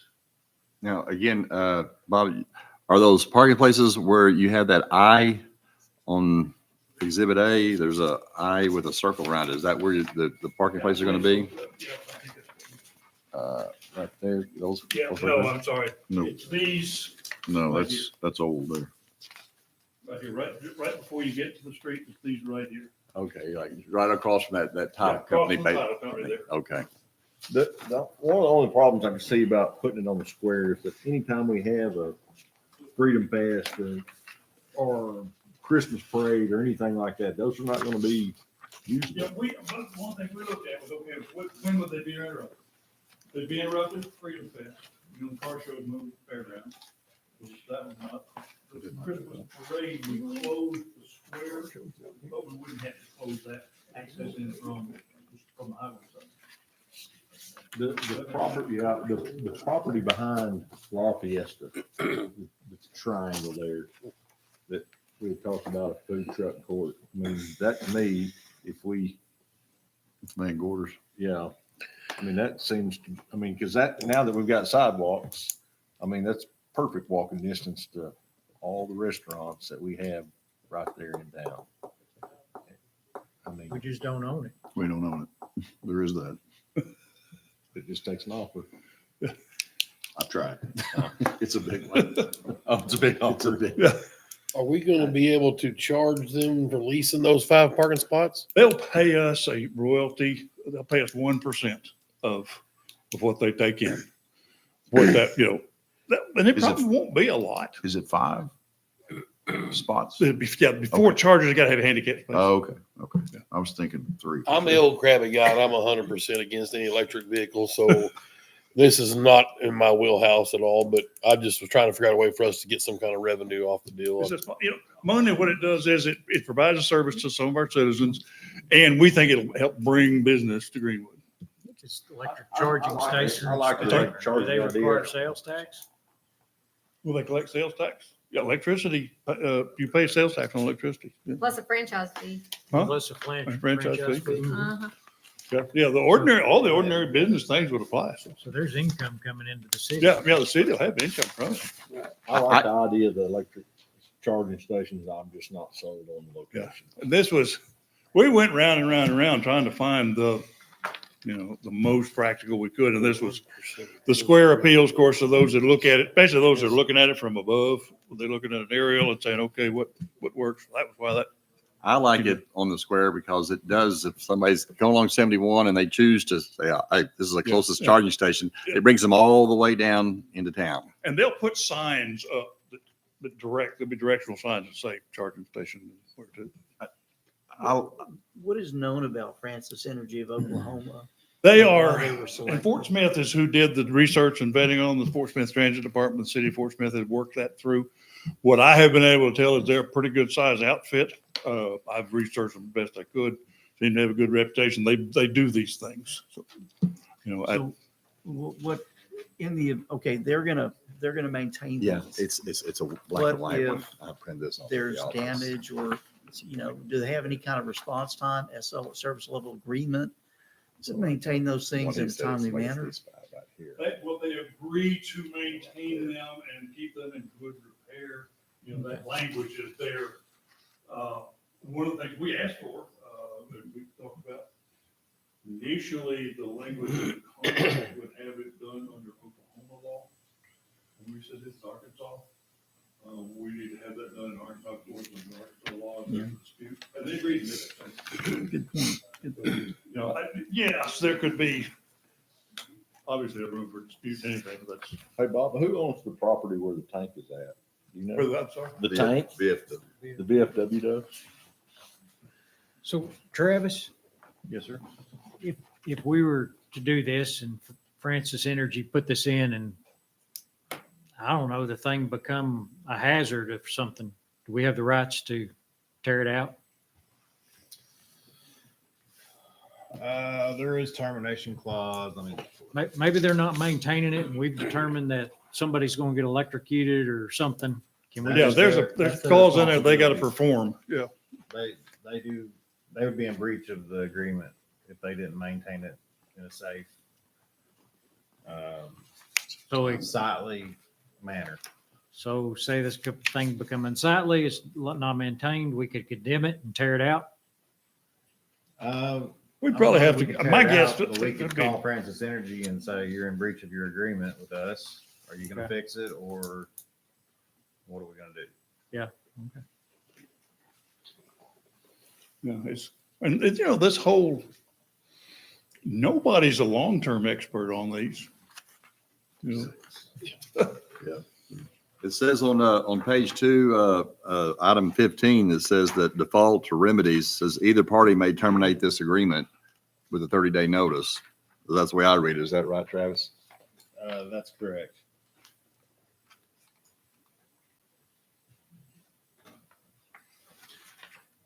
The other partners, Van Buren and Fort Smith, Yes, are they still pursuing this? yes, yes. Yeah, it's kind of an all or nothing. Either we all, we kind of all agreed we're all going to do this. Like I say, what we found out was that being, okay, we're a region, we're, a bunch of going together, that just fit the narrative of the people in Washington that, sit down in a little room somewhere and decide yes or no. I'd like to comment a little bit. I'm all for it. I think it's a great idea. I think, and whether this goes away in 10 years, I don't think it's going to, but the idea of bringing somebody that was not going to stop in Greenwood to the square to charge, even if it's 20 minutes, is very appealing to me, especially in the future, because as we all know, that's going to be not a state highway. It's going to be ours. And we're going to have the option someday to shut that down. It's just going to be a bigger thing. Our motivation is that bring business to Greenwood. And I envision, I don't know if anybody else does, party lights across the square. We got outdoor dining, whatever in the future. My only concern is a little bit what Ralph's talking about, and I haven't expressed this, but we have spent a lot of money, and that that square is a memorial to veterans and the deceased from the tornado. So I would want to make sure that we don't do anything to take away from that. Well, and I think because Surely- we don't yet have that Right. last picture, Right. that's going to be where Yeah. it's going to some be on your head down at the end as the mayor that, wait, that won't work. I mean, if it's as big as that podium, and they're not, I've seen them, the ones I've seen, they're not. Yeah, they're, But if it was 5 of them across there, that distracts from what we've done over there, in my opinion. So, and then the Parks Commission, I think ought to be on board. If that location is to remain there, just to say, hey, we're the Parks Commission, this is our park, it's city park, I know, but just to consider that. Yep. I love the whole idea. I think it's awesome. And the idea of putting it later at its park and ride is awesome too. Now, you're sitting there for 15 minutes, twiddling your thumb, and there's no place to, unless you walk to Tractor Supply. Yeah. So, I tried to talk Tractor Supply or into walk doing across the it. street to the curb. Yeah. Thank you very much. Well, we So- tried to talk Tractor Supply into applying, but So, that's my 2 cents. I like it. I just want to make sure that and we would know. We're not. well, yeah, we've got the ultimate end Yeah. saying, no, we can't, we're not gonna do this. Yeah. So, But where we, and the reason we're here tonight is, like I said, we got the deadline date in June. Yeah. We put this coalition together in the last month, and the deadline goes in at the end of August. That is a park. I agree with the mayor, and I'd like to make a motion. We adopt the resolution pending Parks Commission approval.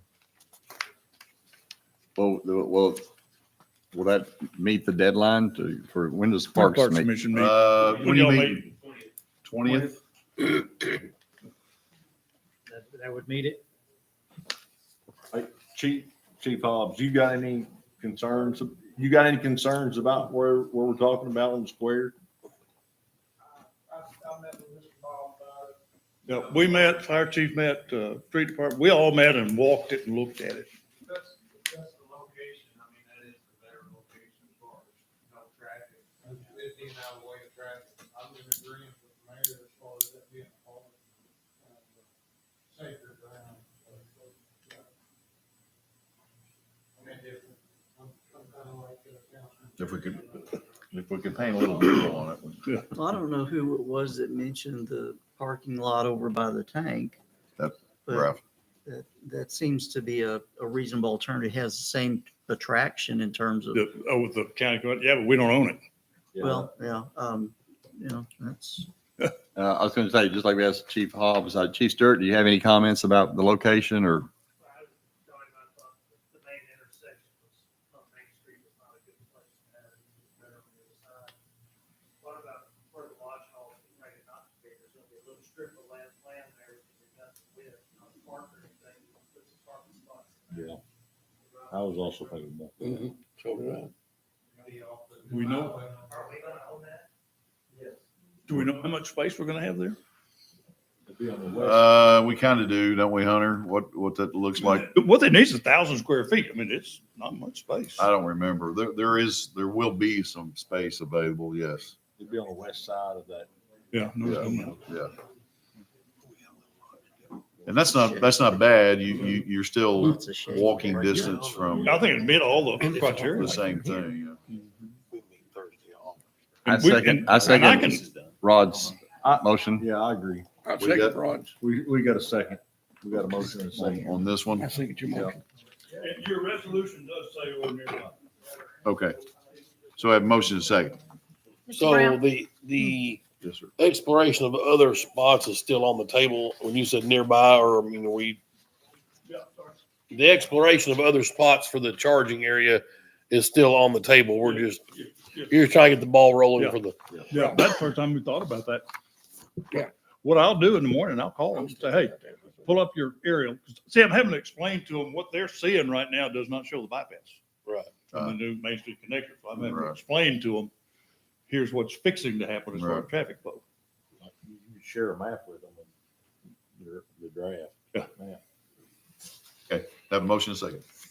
I mean, do you want to amend your motion to say the final location? I Because think it says in here, the southeast oh, I corner thought of it the said. square. If it's okay with the council, add to your motion that if we have to change the location with the near location on the final agreement. I'll amend my motion to include what you just said. Pending Yeah. Parks I mean, Commission. if we move it 100 yards, I don't think they're going to care as long as it's in that Right. flow. Your second still. okay? Second. Mr. Brown, Yes. Mr. Meeker, Yes. Mr. Terry. Yes. Mr. Rainwater, Yes. Mr. Tedford, Yes. and Mr. Powell. Yes. It's unanimous. And I will let you guys know as well individually what that conversation brings the next day or so. And we've got a meeting again tomorrow afternoon. So And thank you for doing all those meetings. Appreciate it. some of them were with Yep. genuine Washington bureaucrats Nice. who were Nice. probably making as much as all of us in this room together Agenda. just to do that. Thank you. Thanks, Bob. I'll add this to the parks agenda on the next. So number 7, moving on, is city clerk bonding statutory requirement for clerk, police chief, and city attorney. So there is a statutory requirement or a state statute that directs, and I have it shaded on the first and second pages. It's the chief of police on the first page there, and the second one refers to the city clerk and city attorney. What this is from what I understand, talking to Teresa Burchett, because I went to her because they have our insurance. And she is also in the industry and has been forever, so she understands these things. She told me that this coverage is for like personal damage against the city by one of these positions. Like if you stole money or something like that is what it's for. And she also told me how much it would cost, because Chief Hobbs brought this to me initially because he saw it in a statute. He wanted to know, am I supposed to be bonded? I said, there's one on the city clerk as well. But there wasn't one on my predecessor. Wilma, we didn't have this coverage on Wilma nor Mike Hamby nor Linda Bryant. So the council, we wanted to bring it to you to see if you wanted us covered that way. I will say that it is $3.10 or $3.50 per $100 of coverage. Teresa recommends a minimum coverage of $25,000 each position. And if you math that out, it'd be $1,250 a year for the chief of police and $875 per year for each city clerk and city attorney. We just wanted to have it on record. Do you want us covered for this or not? You said how much for the city attorney? $875 per year at a $25,000 minimum. Have we checked with any surrounding communities to see if the Sportsmith do this? I put it out on the city clerk's closed Facebook group, which we all, they're watching. Only one of them came back and said that they were bonded. And there's a lot of city clerks on that. I don't think a lot of them do it. We are here to say, city council, do you want this or not on us? So that we can, in good faith, say that we offered for this. Again, it wasn't on Linda, it wasn't on Wilma, it wasn't on Mike. We've lived so far, whatever. We do have strong internal controls, Teresa said. That's why she recommended a low rate if we wanted to do it. Because we do have really strong internal controls that, and we're audited every year too. So by legislative audit. So Charlie, you said it was like a 1,200 and then 875 for each position Yes, per year, per year. not a one-time charge. And we're gambling on y'all may be a thief. We're expecting us to be honest. It's an employee dishonesty. And we do have that clause with our insurance on employees. And I confirmed with Teresa today, and she even called me about this, and her mother had passed away. And I was like, I cannot believe you're calling me on this, because I'd left a message over there. So if we do this, it'll be about like roughly around a 4,000 hit per year. Oh, I'm assuming the rates stay the same. They won't. Yeah, they won't. But, Mr. Plummer, what do you think? I mean, you think it's something that's good for the city to have, just to show that we have some liability coverage as a minimum? I mean, it's in the statute, as you can see. It's in the statute, as you can see. I've never heard of another city attorney having it. This is the first time it's been brought up and discussed. In my experience, I mean, I don't know when I would ever have, me personally would have the opportunity to take money from the city, because I don't have access to any of that. I don't know about Chief Hobbs or Charlotte either. I don't know, but that's what the statute says. So Seems like we've had some folks before that had problems with money in the city, and I think that the legal action was taken, and everybody figured everything out in the court of law, whatever statute that was back in the day. I don't see a use for this, but that's just my 2 cents worth. Chief, did you want to address it? No, okay. I found this as I was researching another law, and I came across this, and I asked Ms. Derry to look at it, and quite honest, nobody before me has had it, going back to Keith Jackson. It'd be hard for me to take money from the city, because we take no money in, and then there's checks and balances y'all approve. There's criminal statutes for every single thing you do in life, so if I steal money from, Right. if the left hand don't get you, the right one is. So I just didn't want to, the reason why I brought this up is by law, it says I'm supposed to have it. And was I going to have to pay for it out of my pocket this is the reason why I brought it up. Is it something I got to pay for, or is it something the council would be willing to pay? And you wanted to. Because in it's good faith. expensive. It's Yeah. like $5 per $100. Well, that's pretty expensive for me. I didn't really want to pay for it. I do want to add something. Teresa said a lot of times, and this is an old law, these are old statutes, for when there was a one-person show at a little city, doing all of it. So. Okay, but if we look at it fundamentally, this is state statute, this is a law. Is that correct, Travis?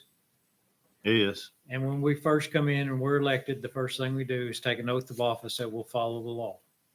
Correct. Is that correct? So how can we do anything else but follow the law? Without being That's- derelict?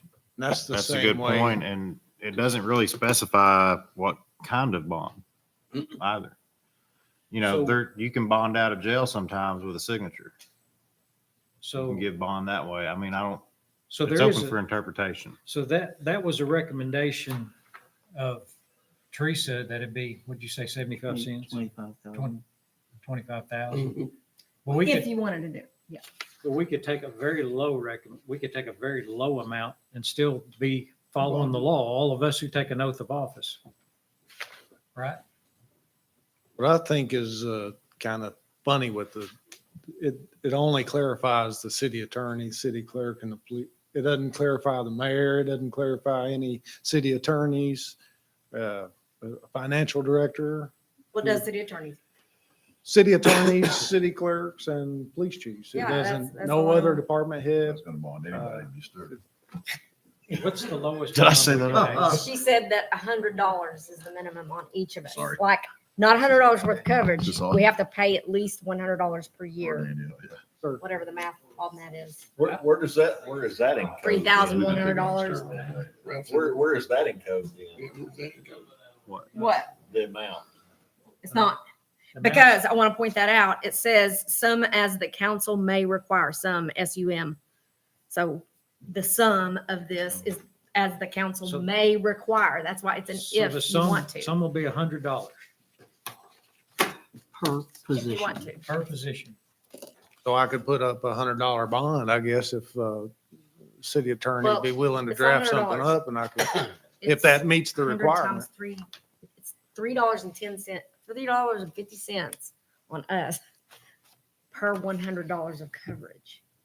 And the minimum we pay, she said, to even do a policy is we have to at least pay $100 per year on these. So it's like So I, $3,100. so I say we do the minimum. We follow the law. We live up to our, But it said may require. It doesn't say May? shall on that. The sum is as you may require. There's a may. Well, can we table this until, Teresa wanted to be here, but of course she's not. maybe we get with municipal league or somebody and Well, I have that. Clarify. Municipal law in Arkansas, questions and answers, has a section on it. And I actually went down the rabbit hole of calling the Arkansas Insurance Department's Risk Management Division. I called them. it who sounds lists like an insurance scam. in this, They and got us all these because legislators. the state actually has a bonding program. But they told me at this place that this statute is not covered by them. It's private bonding, private insurance. Yeah, because they've got with legislatures, Mm-hmm. they've got this in. So Okay, so So- the municipal league covers bonding, and you all are covered under the municipal league, correct? Is that what you said? no, No. in the municipal league's handbook, or It's covered. it has a section, to okay. bond on city officials, right? Okay. Must city officials be bonded? If so, where do we purchase the bonds? The answer, various statutes require city officials to be bonded. However, the legislature has established a fidelity bond program in ACA 21-2-701 and following. This is administered by the Arkansas Insurance Department's Risk Management Division. Premiums are deducted from state turnback funds and a certificate is sent to each mayor. Therefore, there is no need to purchase bonds from another source. So I called this place. It's a government agency. And they told me in the Risk Management Division that that is not covered for this statute on us in these positions. Okay, can we table this and find out the Sure. bare minimum? Sure. We can. And then my intent is to follow state statute, follow law, live up to my oath of office. Second. At the bare minimum. Is that your tabling it, your motion? That's my motion to table. Second. Motion is second to table. We have Roger already second that. Okay. Yeah, okay. And a third. Mr. Brown, Yes. Mr. Meeker, Yes. Terry, Yes. and Mr. Rainwater. Yes. Mr. Tedford, Mr. Powell. Charlotte and I and Danielle will be in the presence of Mark Hayes and other attorneys with Municipal League next week in Magnolia, so we can ask that while we're there. Not to go around you, just to get their take. Okay, department reports, questions from council. Oh, I do have one. Hang on. yes, sir. Got a few of them here. Go ahead. Whoever else has one. Let me find my. Anybody? I think this is for, do we have, maybe Hunter? 533 Caperton Loop. We got bad doggies. And I had a guy calling me that there's been reports before already filed that a dog attacked somebody. I don't know how many years ago. Evidently, there was a more recent one. Yeah, not me. Chief Hobbs. Thanks, Hunter. Somebody with a gun. Thank you, Hunter. Somebody with a gun. Okay. I couldn't speak on the latest one. Okay. That'd be ignorant for me to comment because I'm not sure about, I don't have all the details of it. And then, unfortunately, to maybe go back to Hunter, evidently there's a trailer in the back of the house that's getting lived in that's, I don't think, quite legal. Kyla as well. Okay. I believe she's addressed that particular address. I don't know that. for sure. She has before, but the latest dog incident was not. She, if it's cable, I think the trailer. I think she is. I don't know about it. You said a dog bite or just a loose dog? Attacked a little girl pretty bad last year, and nothing was really done. Yesterday, they attacked another neighbor. Luckily, they didn't attack him too bad. You got an address for us? 533 Caperton Loop. Danielle's got it. We'll check with Kyla. Well, she's out tomorrow. I did have a gentleman in my office today speaking about a dog bite incident involving a German Shepherd that was recent, this weekend maybe. They're super aggressive. People are afraid to walk in the neighborhood. Our neighborhood's pretty safe, but hate to be like this, but they haven't had any issues until some folks moved into the house last year. We can find out. I haven't got a report. Kyla has certainly not told me the bite. I hated it about the dog, but I was more mad about somebody living in a trailer behind the house.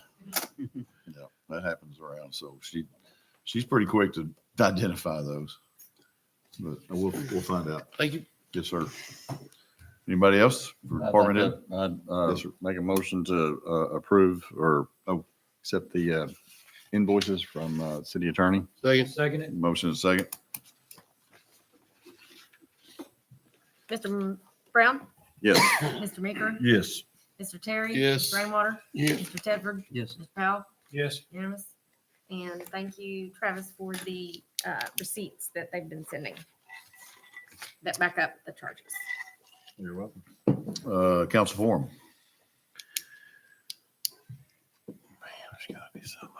Our financial director, the year before last, you talked about hiring an assistant. Are you still working on that, working towards that? like to. It's an administrative but that question. would not be, you made mention of a successor. Yes, well, that's, my concern is not only in your department. I'm not saying you're old or anything like that. No, I'm old. I believe we should have succession plans in all departments. Right. And I think they've kind of been working through it, some of them, but I do remember the year before last, you'd mentioned that. And I just didn't know where you went with it. Well, we pivoted a little bit. The person that I'm looking to hire would be more on the lines of what Shannon does, more of an assistant that does the revenue stream, so that I can spend more of my time doing the additional analysis and all the reporting and more meetings, and more discussions with the budget, and get the budget honed in and tied down. So the revenue stream person would be also cross-trained, so that we would have a cross-training that would also help us in reaching fees. It's not of the caliber that would be my successor. I don't think that person would want to walk in at that level with aspirations of one day being the finance director.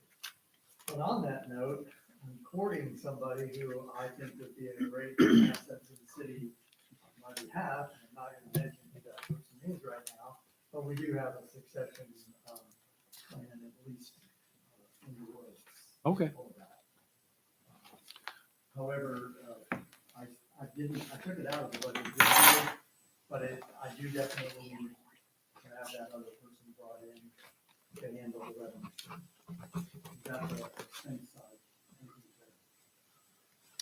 Well, you're extremely valuable key employee and you do a great job. And if something were to happen, I just hope there's kind of a plan. But man, I hope you live a long, good life, but accidents happen pretty quick. We have Tim cutting checks. I'll do it. Tim got it. Right. So on the budget note, would you like to give kudos to, again, to, We are starting our budget season and, drum roll. how do we get started? Casey Craig has already submitted his 2025 preliminary budget. Boy, he's on the ball. He's on There it. you go. There you see. Well, when you spend all your money, you ain't got nothing left.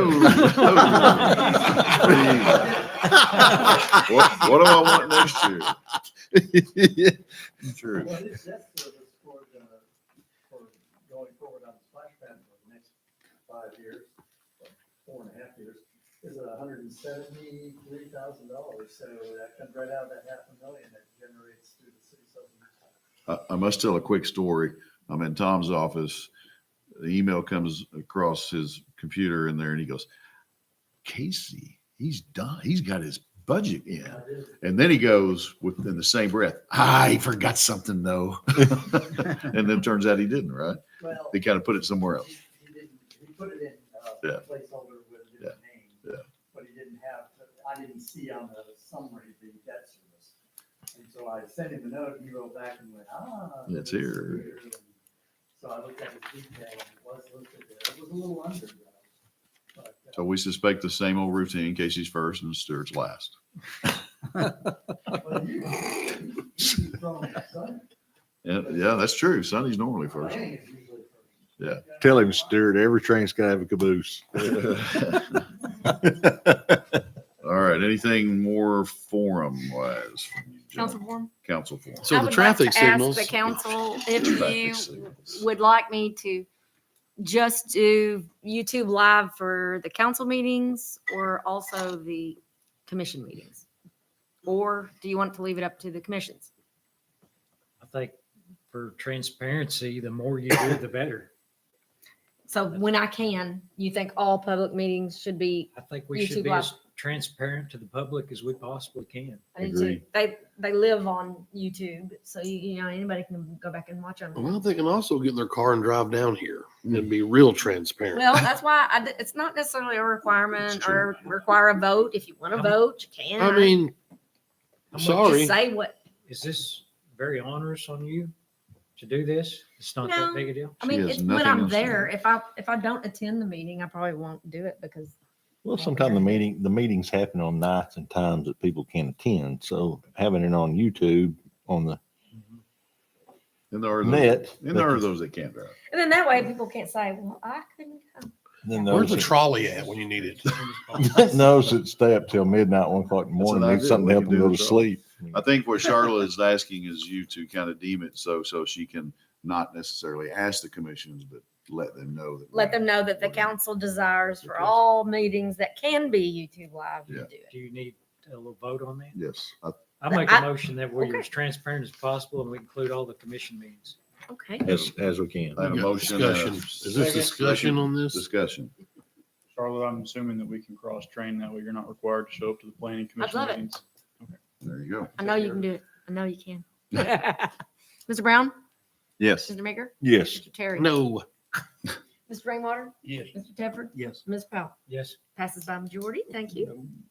It's like the parents griping about school traffic. Like, put your kid on the bus. Those beautiful yellow buses. Come on, those buses. It's amazing. All right. Anything else form wise? I've got a couple of things, as you can might imagine. On school starting, let's all be mindful of school Yeah. starting a week from today. We're going to put a lot of responsibility on our police, and I know they're ready for the job, up for the job. So let's be careful out there. Bob, did you say something? Yep. Okay. Because you just said school starts. It is survey, our teachers in Greenwood rate this as the best place in the state to work. That's great. Teacher appreciation month is Thursday. Yeah. They'll be there at noon. Yes, sir. Our business community says we thank you financially, monetarily, and physically to our teachers. We had to turn potential sponsors away this year. Nice. Because so many wanted to come and say thank you. Very nice. And if you've never attended that, you should. Yeah. You should attend that, but do not be near the door when it opens. I know. It's They'll run like, you over. it's like the old blue light special at Kmart. They will run you down to get to the tables. What's Kmart? What's a Kmart? Yeah. Did, I- did we address getting the other, I guess they call it mobile billboard for lack of another thing, replaced? I've know not Jeff got had the that. opportunity to talk to Jeff about that. I know the one that was out on Center Street was ours. I saw our late logo on it. So he is still leasing, or last time I Yes. saw an invoice or invoice. Let me follow up on that. I actually forgot about it. It's been- So does that answer? Okay. I had the opportunity and pleasure, and thank you for allowing me, even though you didn't know probably. I got to attend travel down to Fort Walton Beach, Florida recently, 3 weeks ago or more, to tour Ebbing Air Force Base. An invitation from Mayor McGill, Tim Allen from Fort Smith Chamber, because of our participation and our support from the city of Greenwood for the F-35 project. So I got to go down there and witness all the training that these pilots go through, got to touch the plane, got to see a helmet that, by the way, cost $400,000 for a helmet for these pilots. But it was an incredible visit, learned a lot and got to visit with pilots and everybody down there. So it was very educational. So that was a cool visit and very educational. And if you'd like to see, I have an F-35 on my desk now, presented to me by Tim Allen from the Chamber, Fort Smith. Auction is going to be coming at you pretty soon. We're going to bring you an auction list hopefully next month. Casey's going to get all that heads up. So we'll be looking at an auction coming soon for equipment that we have laying around. Danielle and Charlotte and I will be traveling to Magnolia, Arkansas next week, Wednesday, Thursday, and Friday for an executive session. Every president that it's a 1-year term for Arkansas Municipal League. This year it's Mayor Parnell Van out of Magnolia. So his town hosts an executive session, which is about 40 people plus their spouses typically. And you go and you visit. Last year was Cave City. And if you remembered what I said, or Charlotte said, I'm that position next year if I don't get X'd out or something. We'll be doing that in Greenwood, Arkansas next year. And so help me to come up with ideas. I called Mayor Parnell the other day to say, hey, as your vice president, what can I help you with? And he said, Mayor, the only thing you got to worry about is I'm setting the bar high and you better be ready because we're going to party down here. So, and what I mean by that, it's a very it's educational. We have a session, but then they take you out in the town and do things.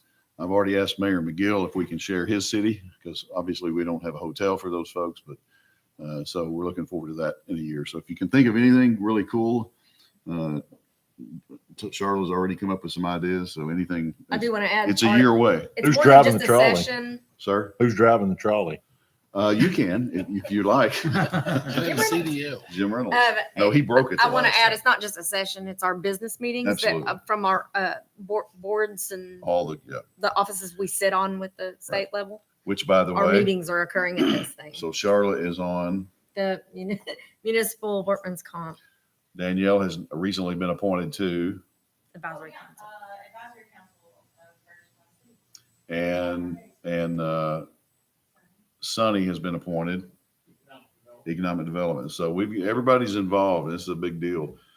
So we want to do it upright and paint the town. We might even take them up to the high school and show them the University of Greenwood over here.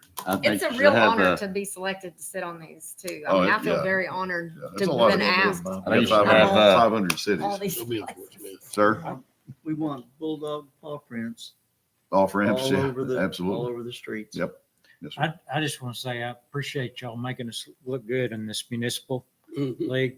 So far, we have We've not never really embarrassed. had that since I've been involved. And you and Charlotte makes us look good. And, you know, Stuart, been on the fire chief, Yep, yep. State Fire Chiefs Association. Yeah. Greg Put Greenwood Cross- on the map for that. Yeah, Absolutely. Greg Cross is always Greg Cross. president of the Mhm. rural water. So all this really makes Greenwood look Yeah, good. they're- Anyway, I appreciate you, Mayor, for being on that, and Charlotte. Yes, sir. And But I it's, think as far as something to is have Rod Powell again speak on how the Boy Scouts have, had a long tradition here. And, I think he had a very interesting program in there at the yeah, Historical Society. we might incorporate that into a little part of them being here. I mean, anything. I didn't get to attend that. I apologize, but I heard it was good. So if only Vernon Sturt was still here, right? Now Vernon would have made it. That would have been Yeah. awesome. Beard contest. I think that's all I have on my list. Make a motion with your. Second. There's that. Thank you. You're adjourned. Thank you, sir. For me?